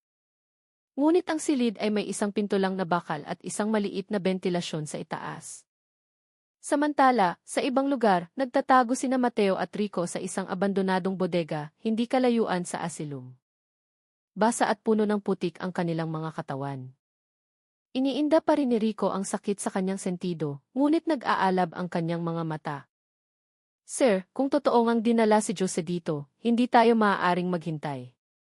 Maaari siyang patayin anumang oras. Tumango si Mateo, tensyonado ang kanyang mukha. Alam ko, pero hindi tayo maaaring sumugod. Binabantayan ang lugar ng mga armadong tao. Kailangan natin ng talino, hindi tapang na walang direksyon. Binuksan niya ang folder na nailigtas niya mula sa ilog. Sa loob, bukod sa datos ng sasakyan, may isang maliit na papel na may nakasulat na mga numero at inisyal na ID. Matapos pag-aralan, napagtanto ni Mateo na hindi lang ito basta code ng sasakyan, kundi isang reference sa lokasyon ng isang storage room sa ilalim ng asilum. Ang LC ay nangangahulugang i-hematology basement, primary, isang lumang basement na hindi na ginagamit mula pa noong dekada 80. Bumulong si Rico kaya doon nila tinatago ang lahat. Tumango si Mateo. Papasok tayo sa service tunnel sa likod ng gusali, pero kailangan natin ng diversion. Tiningnan niya si Rico ng tahimik. Naintindihan ng binata ang ibig niyang sabihin. Ako ang mauna, sir. Kung mahuli ako, ituloy niyo lang. Tinitigan siya ni Mateo at mahinang nagsalita, hindi sabay tayong papasok. Kung mamamatay, sabay tayong mamamatay. Lumalalim na ang gabi. Makapal na hamog ang bumalot sa bakuran ng asilum mula sa timog. Dalawang anino ang dahan-dahang gumalaw sa gitna ng mga halaman. Nakasuot ng itim na damit sina Mateo at Rico. Ang kanilang mga mukha ay pinahira ng uling para hindi sumalamin sa liwanag. Dumating sila sa likod ng gusali kung saan may isang maliit na pintong metal na may sirang babala. Maingat na binuksan ni Mateo ang lumang kandado. Dahan-dahang umingit ang pinto. Pumasok sila sa isang makipot at madilim na pasilyo. Gusto ni E.C. Reyes na matapos ang lahat bago mag-umaga. Mas mabilis silang kumilos. Sa dulo ng pasilyo, isang pintong bakal na may maliit na bintana ang nakita. Mula sa siwang, nakita nila si Jose na nakatali sa isang bakal na silya. Puno ng sugat ang kanyang katawan. Sa paligid niya, may dalawang lalaking nagbabantay at si Ilse Reyes na may isinusulat sa isang mesa. Mahigpit na hinawakan ni Mateo ang kanyang baril. Alam niyang iisa lang ang kanilang pagkakataon. Huminga ng malalim si Rico, bumulong, handa na ako anumang oras. Tumango si Mateo. Nang tumalikod ang isa sa mga bantay, malakas na sinipa ni Mateo ang pinto. Bumukas ito at tumama sa pader. Umalinggaw ang tunog ng metal. Sa isang iglap, naging lugar ng labanan ang silid. Tumalon si Rico, sinuntok ang isa sa mga bantay hanggang sa matumba. Binaril ni Mateo ang ilaw sa kisam na nagpadilim sa silid. Sa gitna ng kaguluhan, sinubukang tanggalin ni Jose ang kanyang tali gamit ang isang maliit na blade na naisuksok niya sa kanyang bulsa bago siya mahuli. Sumigaw si E.C. Reyes, inuutusan ang kanyang mga tauhan na bumaril. Ang mga bala ay sumisipol sa hangin, tumatama sa mga pader na metal. Yumuko si Mateo at gumanti ng putok. Isang bantay ang bumagsak. Sinugod ni Rico ang isa pa at nag-agawan sila ng baril. Sa liwanag ng flashlight, ang kanilang mga mukha ay basa sa pawis at dugo. Sa wakas, natanggal ang tali sa mga kamay ni Jose. Kinuha niya ang isang mahabang bakal sa sahig at pinalo ang bantay mula sa likuran. Umatras si E.C. Reyes patungo sa mesa, nagwawala ang kanyang mga mata. Kinuha niya ang isang malaking hiringgilya at sumigaw, sa tingin niyo mapipigilan niyo ako. Matagal ng bulok ang mundong ito. Isa lang kayong maliit na alikabok. Ngunit bago pa siya makakilos, sinipa ni Rico ang mesa at nahulog ang hiringgilya. Lumapit si Mateo at itinutok ang baril kay E.C. Reyes. Tama na, sasagutin mo ang lahat sa harap ng batas. Ngunit tumawa lang si E.C. Reyes. Batas? Walang batas sa bansang ito. Ang mayroon lang ay kung sino ang matapang na mabuhay. May kinuha siya mula sa kanyang Amerikana. Isang maliit na granada. Mabilis na kumilos sina Mateo at Jose. Dumapa sila sa sahig. Yumanig sa silid ang pagsabog. Namatay ang ilaw. Umuga ang mga pader. Napuno ng makapal na usok ang hangin. Nang nagsimulang humupa ang alikabok, narinig ang sirena ng asilum mula sa itaas. Mahinang tumawag si Rico. Sir. Jose. Buhay pa ba kayo? Bumangon si Mateo na puno ng alikabok ang mukha. Patalo na tumayo si Jose. Sa gitna ng mga guho, nakahandusay ang katawan ni E.C. Reyes, puno ng dugo ang mukha, ngunit humihinga pa. Tiningnan ni Mateo ang dalawang binata. Bilis, kailangan nating lumabas bago dumating ang mga tauhan nila. Tinulungan ni Rico si Jose na maglakad habang dinala ni Mateo ang folder at laptop mula sa mesa. Sa likod nila, nagsimulang kumalat ang apoy sa mga pader na nagbibigay liwanag sa pasilyo ng pulang kulay. Tumakbo sila sa makipot na tunel sa gitna ng usok at init. Sa dulo ng pasilyo, sinalubong sila ng malamig na hangin ng gabi. Nakalabas sila sa likod bahay. Hinihingal sila, ngunit ang kanilang mga mata ay mailiwanag ng ginhawa. Pansamantala, buhay sila. Ngunit mula sa malayo, muling narinig ang tunog ng sirena ng sasakyan. Sa pagkakataong ito, hindi mula sa pulis, kundi mula sa mga itim na sasakyan na kilala nila. Hindi pa tapos ang sindikato ni EC. Reyes. Tumingin si Mateo sa langit na nagsisimula ng mamutla. Alam niyang simula pa lang ito. Ang hamog ng umaga ay nakabitin pa rin sa langit ng Muntinlupa. Tahimik ang mga kalsada. Tanging ang huni ng mga manok at ang patak ng tubig mula sa ulan kagabi ang maririnig. Sa likod ng mga kawayanan sa gilid ng isang bukid, 3 figura ang dahan-dahang naglalakad, puno ng sugat ang kanilang mga katawan. Si Mateo ang nangunguna. Ang kanyang mukha ay puno ng tuyong dugo at putik. Sa likod niya, iniinda ni Jose ang sakit sa kanyang balikat na nababalutan ng punit na tela. Samantala, si Rico ay paika-ikang naglalakad dahil sa sugat sa kanyang tagiliran. Kakalabas lang nila mula sa bakuran ng lumang asilum matapos ang isang gabing pakikipaglaban sa pagitan ng buhay at kamatayan. Mula sa malayo, umalingaw ang tunog ng mga makina ng sasakyan sa gitna ng hamog. Ang mga ilaw nito ay tumagos sa kulay abong kapaligiran at papalapit.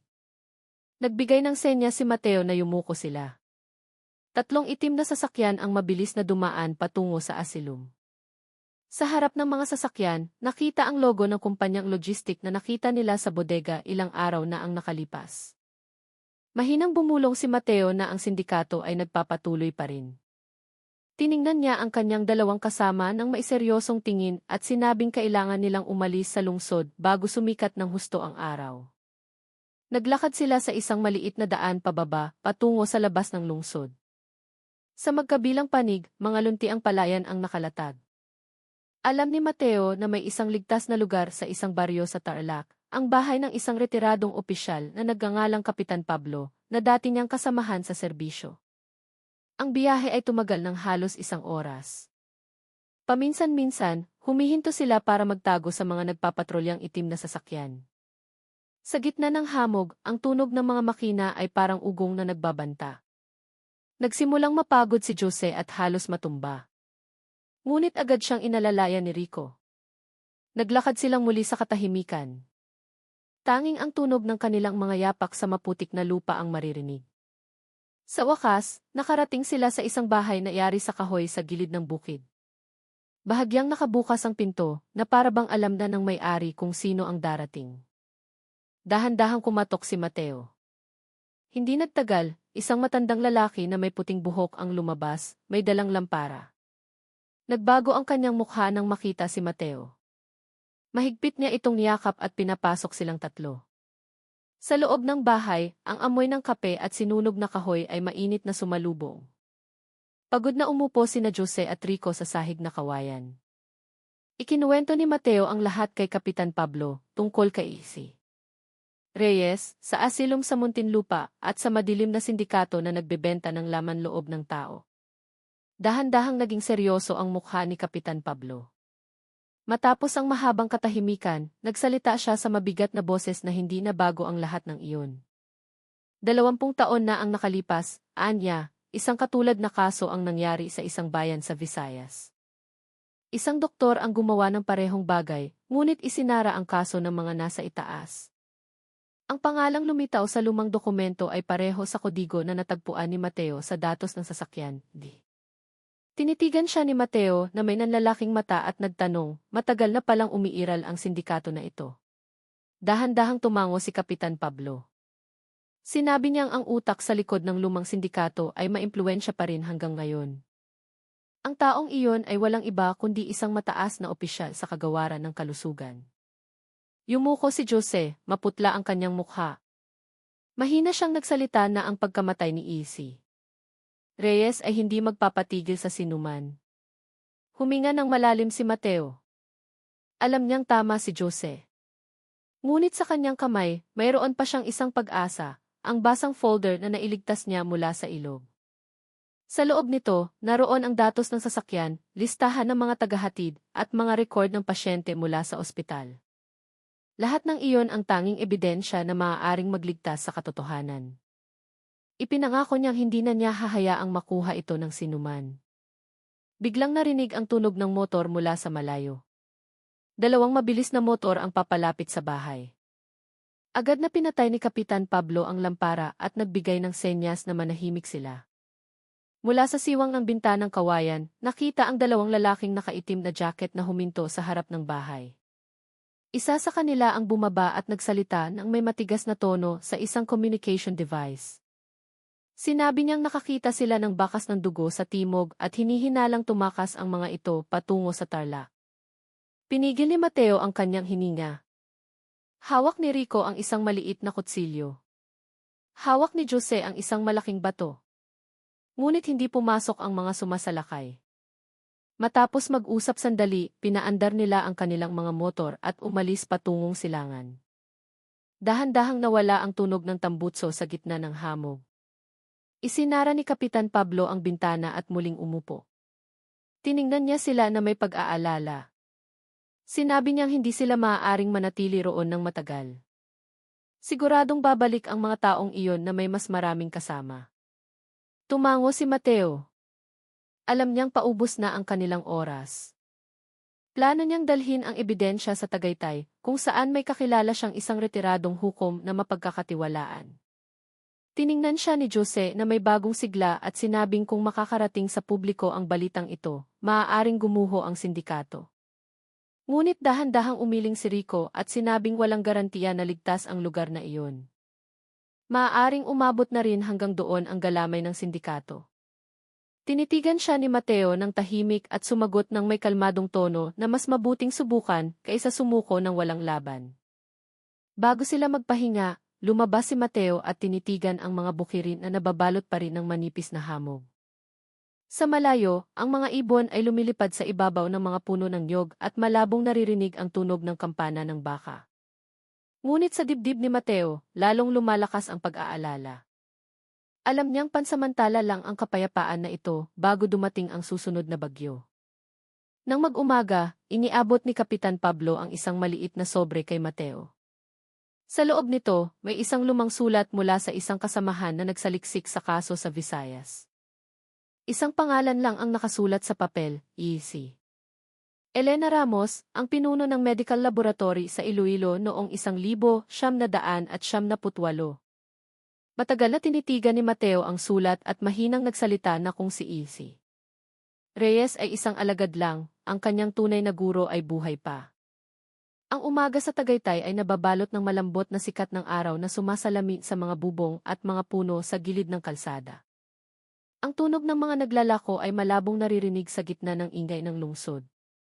Ngunit sa loob ng isang lumang sasakyan na dahan-dahang tumatakbo patungong Hilaga, ang kapaligiran ay malayo sa kapayapaan. Nakaupo si Mateo sa harap na may tensyonadong mukha. Sa likod niya, si Jose ay nakatingin sa labas ng bintana. Samantala, si Rico ay abala sa pagsusuri ng mapa at isang maliit na kwaderno. Kakalisan lang nila sa bahay ni Kapitan Pablo sa Tarlac. Ang kanilang destinasyon ngayon ay isang liblib na lugar sa Tagaytay, kung saan unang lumitaw ang pangalan ni Ihi. Elena Ramos sa lumang talaan. Ang pagdaan sa mga burol ay nagparamdam ng malamig na hangin, ngunit ang kanilang kalooban ay lalong bumibigat.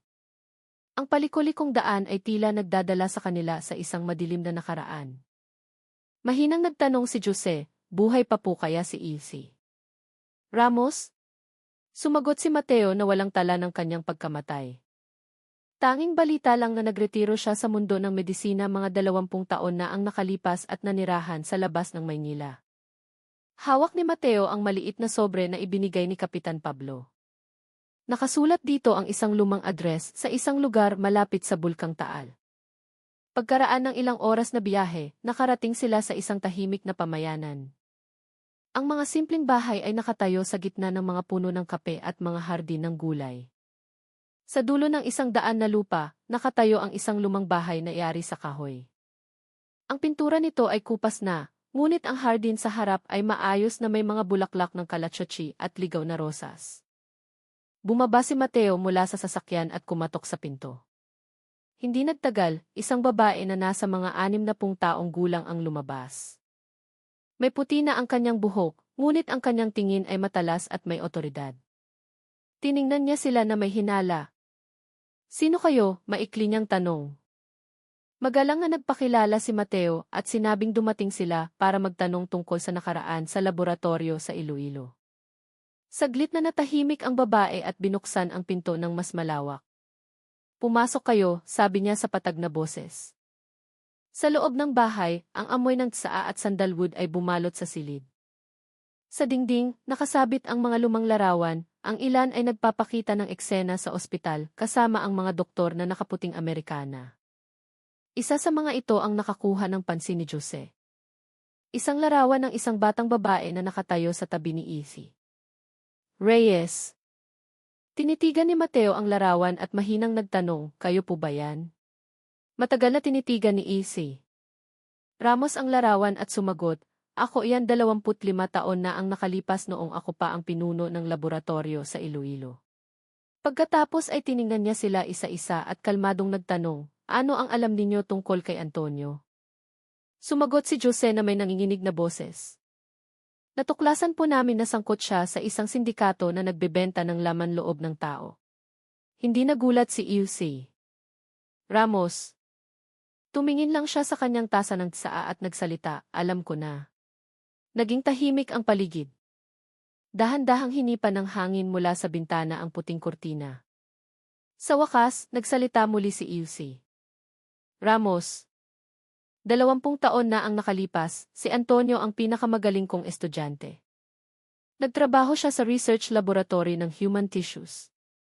Nagsasaliksik kami kung paano pahabain ang buhay ng mga organ para sa transplantasyon, ngunit nagbago ang direksyon ng pananaliksik. Sumingit si Mateo sa matigas na tono.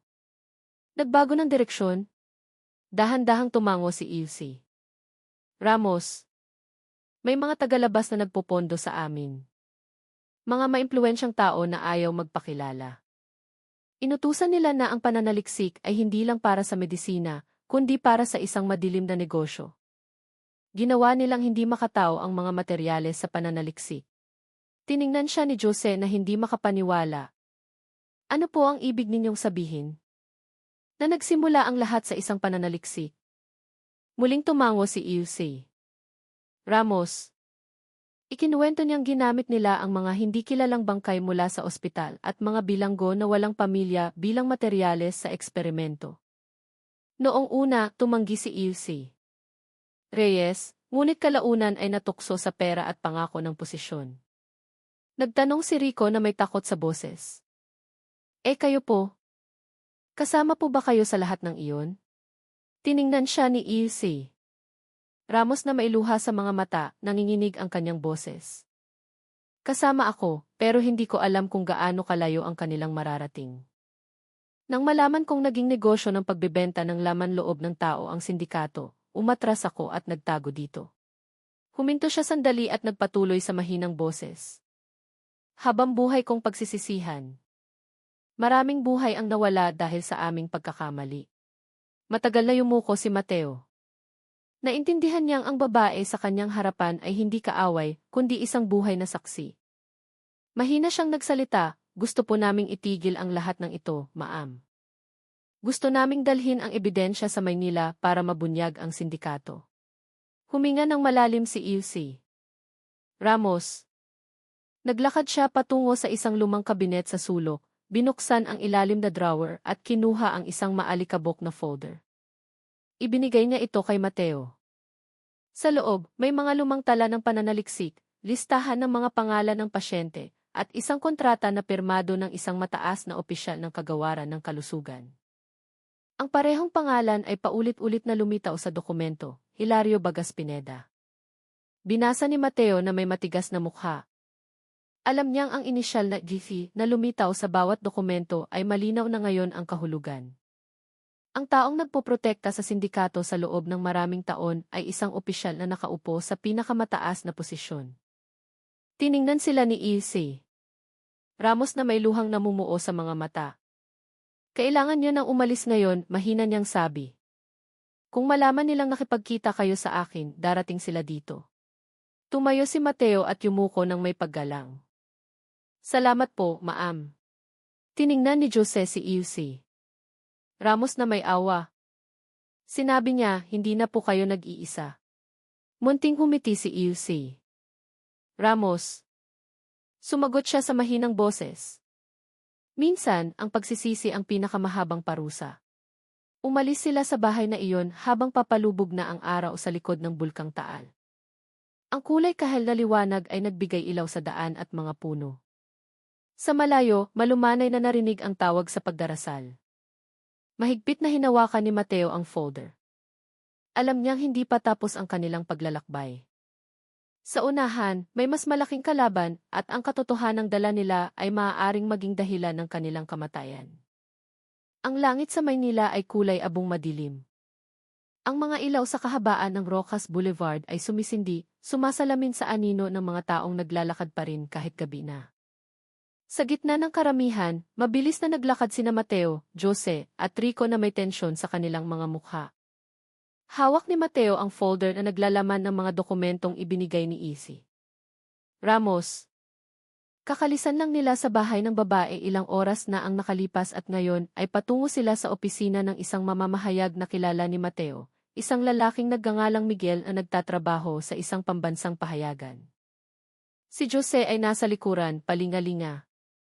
Mula nang umalis sila sa Tagaytay, pakiramdam nila ay sinusundan sila. Sa tuwing humihinto sila, laging may anino na lumilitaw sa malayo.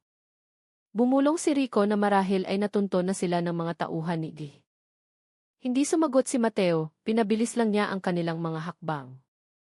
Sa dulo ng kalsada, lumiko sila sa isang maliit na eskinita sa likod ng isang palengke. Madilim at tahimik ang lugar. Sa isang bahay na may malabong ilaw, naghihintay na si Miguel. Siya ay isang lalaking nasa 40 taong gulang na may kalmadong mukha, ngunit matalas na tingin. Pagpasok nila, agad niyang isinara ang pinto at ibinaba ang kurtina. Ibinigay ni Mateo ang folder sa kanya. Ito ang ebidensya, mahinang sabi ni Mateo. Binuksan ni Miguel ang bawat dokumento. Nanlaki ang kanyang mga mata nang makita ang mga pirma at opisyal na selyo ng kagawaran. Mahina siyang sumipol at sinabing kung totoo ito, maaaring yumanig ang buong bansa. Tiningnan siya ni Jose na may pag-asa at sinabing gusto nilang mailathala ito sa lalong madaling panahon. Ngunit hindi agad sumagot si Miguel. Matagal niya silang tinitigan at maingat na nagsalita na ang ganitong balita ay maaaring maging sanhi ng pagkawala ng maraming buhay. Sigurado ba kayong lalabanan sila? Tinitigan ni Mateo ang mga mata ni Miguel at sumagot, buo ang loob namin. Kung hindi kami, sino pa? Sa wakas, tumango si Miguel. Sinabi niyang iskan niya ang lahat ng dokumento ng gabing iyon at itatago ang mga kopya sa isang ligtas na lugar. Pinagpahinga niya sila sa likurang silid. Agad na humiga sina Mateo at Rico sa sahig na kahoy. Samantala, si Jose ay umupo sa isang silya malapit sa bintana na natiling mapagbantay. Pagsapit ng hating gabi, isang sasakyan ang huminto sa harap ng bahay. Sumilip si Jose sa siwang ng kortina at nakita ang dalawang itim na kotse na nakaparada sa kabilang kalsada. Ilang lalaki ang bumaba, nakasuot ng madilim na damit at may kung anong nakasukbit sa kanilang baywang. Agad niyang ginising sina Mateo at Rico. Sir, nandito na sila. Mabilis na tumayo si Mateo, hinugot ang baril mula sa kanyang baywang. Bumulong siya kay Miguel na maghanap ng daan palabas sa likuran. Mukhang nataranta si Miguel, ngunit agad niyang binuksan ang isang maliit na pinto patungo sa isang makipot na pasilyo na tumatago sa eskinita sa likod. Ngunit bago sila makalabas, isang malakas na tunog ang narinig mula sa harap. Sinira ang pangunahing pinto. Umuga ang mga ilaw. Pinigil ni Rico ang kanyang hininga at tumakbo kasama si Jose sa pasilyo. Si Mateo ang nasa likuran, nagpaputok ng isang beses patungo sa pinto para pigilan sila. Tumagos ang bala sa dingding na kahoy at isang sigaw ang narinig sa labas. Patuloy silang tumakbo sa mga makikitid na eskinita, dumaan sa mga tambak ng basura. Ang mga yabag ng mga humahabol ay papalapit. Sa dulo ng eskinita, lumingon si Jose at sumigaw na kailangan nilang maghiwalay. Dala niya ang kinopyang folder ni Miguel. Samantala, si Mateo ang may dala ng orihinal na mga dokumento. Tiningnan sila ni Rico na may pag-aalinlangan. Ngunit matigas na sinabi ni Mateo na kailangan nilang maghiwalay para hindi sila mahuli ng sabay-sabay. Tumakbo si Jose patungong silangan, dumaan sa isang maliit na kalsada patungo sa plaza. Samantala, sina Mateo at Rico ay patungong kanluran, patungo sa Ilog Pasig. Nagsimulang umambon na nagpadula sa mga kalsada. Sa malayo, narinig ang sirena ng sasakyan. hindi nila alam kung sa pulis o sa mga tauhan ni Di. Tumakbo si Jose ng buong lakas. Hinihingal siya. Tumingin siya sa likod at nakita ang dalawang lalaki na humahabol pa rin sa kanya. Pumasok siya sa isang saradong palengke, nagtago sa likod ng isang kariton. Hawak niya ang folder na basa na sa ulan. Binuksan niya ito sandali para tiyakin na naroon pa ang mga dokumento. Basa na ang papel, ngunit nababasa pa rin ang mga sulat. Ngunit nang akmang aalis na siya, narinig ang mabibigat na yabag mula sa likuran. Isang tao ang marahas na humila sa kanya. Sumigaw si Jose at sinubukang makawala, ngunit isang malakas na suntok ang tumama sa kanyang balikat. Nahulog ang folder sa ilalim ng kariton. Sa liwanag ng poste, nakita niya ang mukha ng lalaki. Siya ang dating bantay sa asilum sa Muntinlupa, isa sa mga tauhan ni Effie. Reyes. Malamig na nagsalita ang lalaki, sa tingin niyo makakatakas kayo. Sinubukang lumaban ni Jose, sinipa ang binti ng kalaban at nagawang makabangon. Sumuntok siya ng buong lakas at muling tumakbo nang hindi lumilingon. Isa lang ang alam niya, hindi dapat mahulog ang folder sa kanilang mga kamay. Sa kabilang panig, nagawang makarating nina Mateo at Rico sa pampang ng Ilog Pasig. Bumaba sila sa mga madulas na hagdan ng bato at nagtago sa ilalim ng tulay. Tinitigan ni Mateo ang orihinal na mga dokumento sa kanyang kamay at nagpa siyang balutin ito sa plastik at itago sa siwang ng isang malaking bato sa gilid ng tubig. Kung mahuli ako, mahinang sabi ni Mateo, hindi man lang mamamatay ang katotohanan ito. Tumango lang si Rico, mailuha sa mga mata. Mula sa itaas ng tulay, narinig ang mga yabag at isang flashlight ang tumutok sa ibaba. Pinigil nila ang kanilang hininga. Malinaw na narinig ang boses ng isang tao sa gitna ng agos ng tubig. Tingnan niyo sa ibaba. Huwag niyo silang hayaang makatakas. Nagkatinginan sina Mateo at Rico. Alam nilang ito na marahil ang katapusan. Ngunit bago pa bumaba ang mga humahabol, biglang narinig ang sirena ng pulis mula sa hilaga. Nataranta ang mga lalaki at tumakbo palayo. Huminga ng maluwag si Mateo. Tiningnan niya si Rico at mahinang nagsabi na marahil ay mayroon pang gustong tumulong sa kanila. Ngunit sa kanyang puso, alam niyang may mali. Masyadong mabilis dumating ang sirena, na para bang may naunang nakaalam sa kanilang posisyon. Nang gabing iyon, sa ilalim ng malamig na tulay, tinitigan ni Mateo ang langit na nababalot ng ulap. Alam niyang bukod sa mga kaaway sa labas, may isang taksil na naghihintay ng pagkakataon para sumaksak mula sa loob. Ang madaling araw sa Maynila ay malamig at mamasa-masa. Dahan-dahang bumaba ang hamog, bumabalot sa pampang ng Ilog Pasig na tahimik pa. Nagising si Mateo mula sa kanyang pagtulog sa ilalim ng tulay. Mabigat at pagod ang kanyang katawan. Sa tabi niya, si Rico ay nagsisindi ng maliit na apoy gamit ang mga basang pahayagan. Hindi sila gaanong nakatulog kagabi, laging nag-aabang sa mga yabag o anino na maaaring dumating. Nang sumikat pa lang ang araw, nag-vibrate ang cellphone ni Mateo. Binuksan niya ang isang mensahe mula sa hindi kilalang numero. Ang mensahe ay nagsasabing nahuli na si Jose, at kung gusto niya itong tulungan, kailangan niyang pumunta sa isang lumang bodega malapit sa istasyon ng sa Tutuban. Matagal na tinitigan ni Mateo ang screen nang walang imik. Si Rico, na nakakita sa kanyang mukha, ay agad na nalaman na may mali. Mahinang sinabi ni Rico na siguradong patibong iyon. Ngunit mahinang sumagot si Mateo na hindi niya maaaring iwan si Jose. Inihanda niya ang maliit na baril na nakatago sa kanyang jacket at nagbilin kay Rico na huwag siyang sundan. Kung hindi siya babalik hanggang tanghali, kailangan kunin ni Rico ang folder na nakatago sa gilid ng ilog at ibigay ito sa mamamahayag na si Miguel. Sinubukang pigilan ni Rico, ngunit naglakad na si Mateo nang may matatag na hakbang. Lalong lumamig ang hangin habang tinatawid niya ang daan patungo sa lungsod. Ang lumang bodega malapit sa Tutuban ay mukhang tahimik. Ang mga pader nito ay mailamat at ang bubong na yero ay kinakalawang na. Mula sa siwang ng pinto, nakita ni Mateo ang isang mahinang ilaw sa loob.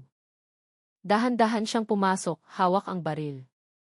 Maalikabok ang sahig at may amoy ng lumang bakal na humalo sa mamasa-masang hangin. Sa gitna ng silid, nakita niya si Jose na nakaupo sa isang silyang kahoy, nakatali ang mga kamay. Puno ng pasa ang kanyang mukha at walang buhay ang kanyang mga mata.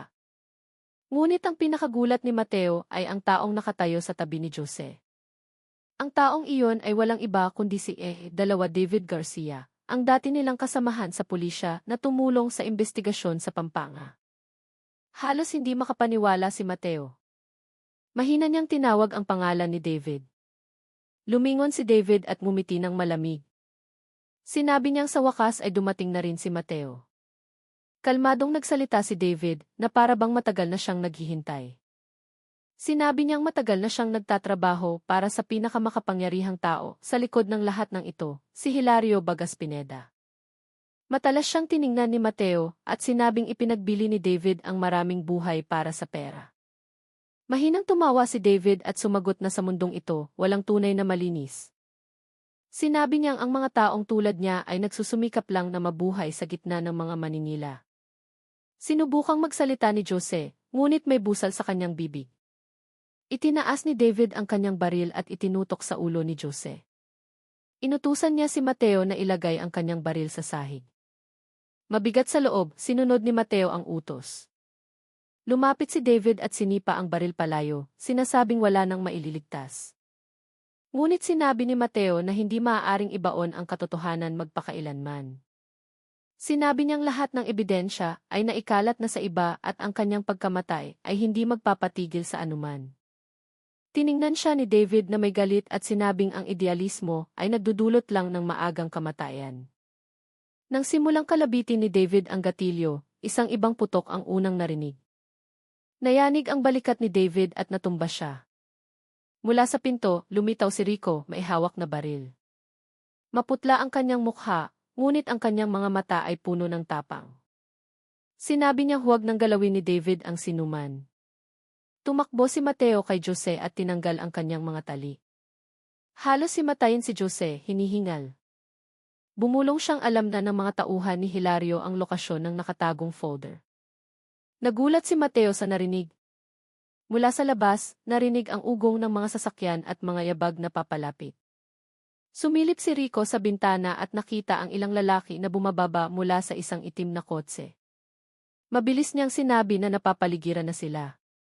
Sinuri ni Mateo ang mga bala sa kanyang baril at sinabing lalabas sila sa likurang pinto. Inalalayan nila si Jose na mahina patungo sa isang maliit na pasilyo. Buhay pa si David. Tiningnan niya si Mateo na may dugong dumadaloy sa kanyang balikat at sinabing walang makakalaban sa kapangyarihan ni Hilario. Kalmadong sumagot si Mateo na hindi niya nilalabanan ang kapangyarihan, kundi ang kasamaan. Tumalon silang tatlo mula sa isang maliit na bintana at tumakbo sa gitna ng mga tambak na kahon. Muling umalingaw ang mga putok. Ilang bala ang tumama sa dingding na yero malapit sa kanila. Gumanti ng putok si Rico habang tinatakpan ang daan palabas. Sa wakas, nakarating sila sa isang lumang abandonadong palengke. Doon, huminto si Jose at tiningnan si Mateo. Mahina niyang sinabi na tinamaan siya. Inalalayan siya ni Mateo sa likod ng isang saradong tindahan. Malakas ang agos ng dugo mula sa kanyang tagiliran. Diniinan ni Mateo ang sugat gamit ang isang tela habang nagmamakaawa na magpakatatag siya. Manting humiti si Jose. Sinabi niyang huwag nang itigil ni Mateo ang kanyang mga hakbang at siguraduhing makikilala si Hilario Bagas Pineda bilang salarin sa lahat ng ito. Pagkatapos, dahan-dahang pumikit ang kanyang mga mata at huminto ang kanyang paghinga. Matagal na tahimik si Mateo, tinitigan ang mukha ng kanyang kaibigan na ngayon ay malamig na. Tahimik na nakatayo si Rico sa likod niya. Nagsimulang lumayo ang tunog ng mga sasakyan ng mga humahabol. Nagsimulang mamula ang langit, tanda ng papalapit na tanghali. Tumingin si Mateo sa silangan. Sa kanyang puso, alam niyang hindi pa tapos ang laban. Hindi masasayang ang pagkamatay ni Jose. Ngayon, sila na lang ni Rico ang magpapatuloy sa pakikibaka laban sa kapangyarihang nagtatakip ng kasalanan. Sa araw na iyon, sa ilalim ng maulap na langit ng Maynila, 2 tao ang naglakad ng walang tiyak na patutunguhan. Hindi nila alam kung makakahinga pa sila bukas. Ngunit, naniniwala silang ang katotohanan, gaano man kaliit, ay laging hahanap ng sarili nitong daan. Ang langit sa Quezon City ay kulay abo. Kakatila lang ng ulan at ang natirang tubig ay dumadaloy pa rin sa gilid ng kalsada. Sa gitna ng ingay ng lungsod, isang lumang sasakyan ang huminto sa harap ng gusali ng isang pambansang media network. Mula sa loob, bumaba si Mateo na may pagod na mukha at namamagang mga mata. Samantala, si Rico ay may dalang maliit na bag na naglalaman ng mga dokumento. Ang mahabang paglalakbay mula sa Maynila ay nagdala sa kanila sa puso ng kapangyarihan. Ang lugar kung saan kailangang ibunyag ang lahat ng katotohanan. 2 araw silang nagbiyahe. Ilang oras lang ang tulog sa mga hintuan, kumakain kung ano lang ang makuha, at palaging nagbabantay dahil anumang oras ay maaaring dumating ang panganib. Sa bawat stoplight, laging tinitingnan ni Mateo ang salamin, tinitiyak na walang sumusunod na sasakyan. Matapos ang pagkamatay ni Jose, alam niyang hindi titigil ang kalaban hanggat hindi rin sila nawawala. Sa loob ng opisina ng media, nakipagkita si Mateo sa editor-in-chief na naunang kinontak ni Miguel mula sa Maynila. Ang lalaki ay may seryosong mukha, ngunit malumanay ang kanyang boses. Nang salubungin sila, pinaupo niya si Mateo at sinimulang buksan ang bawat dokumento. Bawat piraso ng papel, bawat pirma, at bawat selyo ng kagawaran ay naging saksi sa haba ng kanilang paglalakbay. Ipinaliwanag ni Mateo na lahat ng datos ay nagmula kay Elena Ramos, ang dating pinuno ng laboratorio. Ipinakita ng mga dokumento na si Hilario Bagas Pineda, isang mataas na opisyal ng kagawaran, ang nagpondo sa ilegal na proyekto na humantoong sa negosyo ng laman loob ng tao. Matagal siyang tinitigan ng editor. Mabigat ang kanyang boses nang sabihin na kung mailalathala ang balitang ito, maraming ulo ang gagulong. Nakatayo si Rico sa likuran, nakatingin sa sahig. Alam niya ang mga kahihinatnan. Ngunit kalmadong sumagot si Mateo na hindi sila dumating para manira ng sinuman, kundi para itigil ang krimen na kumitil na ng napakaraming biktima. Sa wakas, tumango ang editor at nagpa siyang iproseso ang balita ng gabing iyon. Ngunit, hindi nagtagal, isang kawani ang pumasok na may pagpapanik. Sinabi niyang may mga armadong lalaki na nakikita sa labas ng gusali. Agad na naging tensyonado ang paligid. Tiningnan ni Mateo si Rico at nagbigay ng senyas na umakyat sila sa itaas na palapag. Naghintay sila sa archives room habang naririnig ang mabibigat na yabag sa ibaba. Bumulong si Rico, hanggang kamatayan ba nila tayo hahabulin? Mahinang sumagot si Mateo na marahil, ngunit kung makakarating na sa publiko ang balitang ito, hindi masasayang ang lahat ng sakripisyo. Ibinigay niya ang isang maliit na flash drive kay Rico at sinabing nandoon ang kopya ng mga dokumento at video ng panayam kay Ramos. Kung may mangyari sa kanya, kailangang ibigay iyon ni Rico sa sinumang mapagkakatiwalaan. Biglang narinig ang putok ng baril mula sa ibabang palapag. Umuga ang mga ilaw at narinig ang sigaw ng mga tao. Huminga ng malalim si Mateo at binuksan ang bintana sa likuran. Mula roon, nakita ang mga bubong ng ibang gusali na basa sa ulan. Inutusan niya si Rico na umakyat palabas. Dahan-dahan silang gumalaw sa ilalim ng ambon. Nang bumababa sila sa hagdanang bakal sa gilid ng gusali, isang sasakyan ng pulis ang huminto sa harap ng opisina ng media. Mula sa loob, lumabas ang ilang opisyal na tila nalilito sa sitwasyon. Nataranta ang mga armadong lalaki at nagsimulang tumakbo sa ibang direksyon. Ang ulat pang seguridad na ipinadala ng editor sa pambansang tanggapan ay tumawag na pala ng tulong bago pa sila makatakas. Sa wakas, nakababa sina Mateo at Rico sa kalsada at humalo sa karamihan. Muling bumuhos ang ulan, ngunit sa pagkakataong ito, para itong naghugas ng mga matagal ng sugat. Naglakad sila ng walang imik. Sa kanilang puso, alam nilang nagsisimula pa lang ang malaking laban. Ngunit kahit papaano, sa araw na iyon, lumabas na ang katotohanan mula sa anino.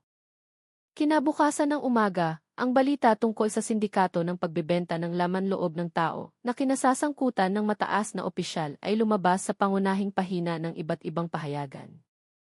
Ang pangalan ni Hilario Bagas Pineda ay naging sentro ng atensyon at nag-anunsyo ang gobyerno ng isang bukas na investigasyon. Ang mundong matagal ng tahimik ay nagsalita na sa wakas. Sa isang maliit na parke sa sulok ng lungsod, nakaupo si Mateo sa isang bangko habang nakatingin sa langit. Dumating si Rico, may dalang 2 tasa ng kape. Pagod ang kanilang mga mukha, ngunit ang kanilang mga mata ay may bagong kapayapaan. Sinabi ni Mateo na hindi pa tapos ang laban. Marami pang katotohanan na nakabaon sa dilim. Dahan-dahang tumango si Rico at sumagot na kahit papaano, alam na ngayon ng mga tao na hindi habang buhay kayang patahimikin ng takot ang bibig ng tao. Dahan-dahang umihip ang hangin, may dalang amoy ng basang lupa. Tumingin si Mateo sa malayo, inaalala ang lahat ng nawala, lalo na si Jose at ang mga hindi kilalang biktima na hindi na nakauwi. Sa kanyang puso, ipinagdasal niyang dumating ang hustisya, kahit mabagal, basta tiyak. Sa araw na iyon, ang Maynila ay tila mas maliwanag. Sa gitna ng ingay ng lungsod, 2 tao ang umalis sa parke na may kalmadong mga hakbang. Hindi na sila nagdadala ng armas, tanging paniniwala na ang katotohanan, gaano man kaliit, ay laging mabubuhay sa puso ng mga taong may tapang na ipaglaban ito. Ang kwentong ito ay nagpapaalala na ang kasamaan ay maaaring magtago sa likod ng mga ngiti at mataas na posisyon.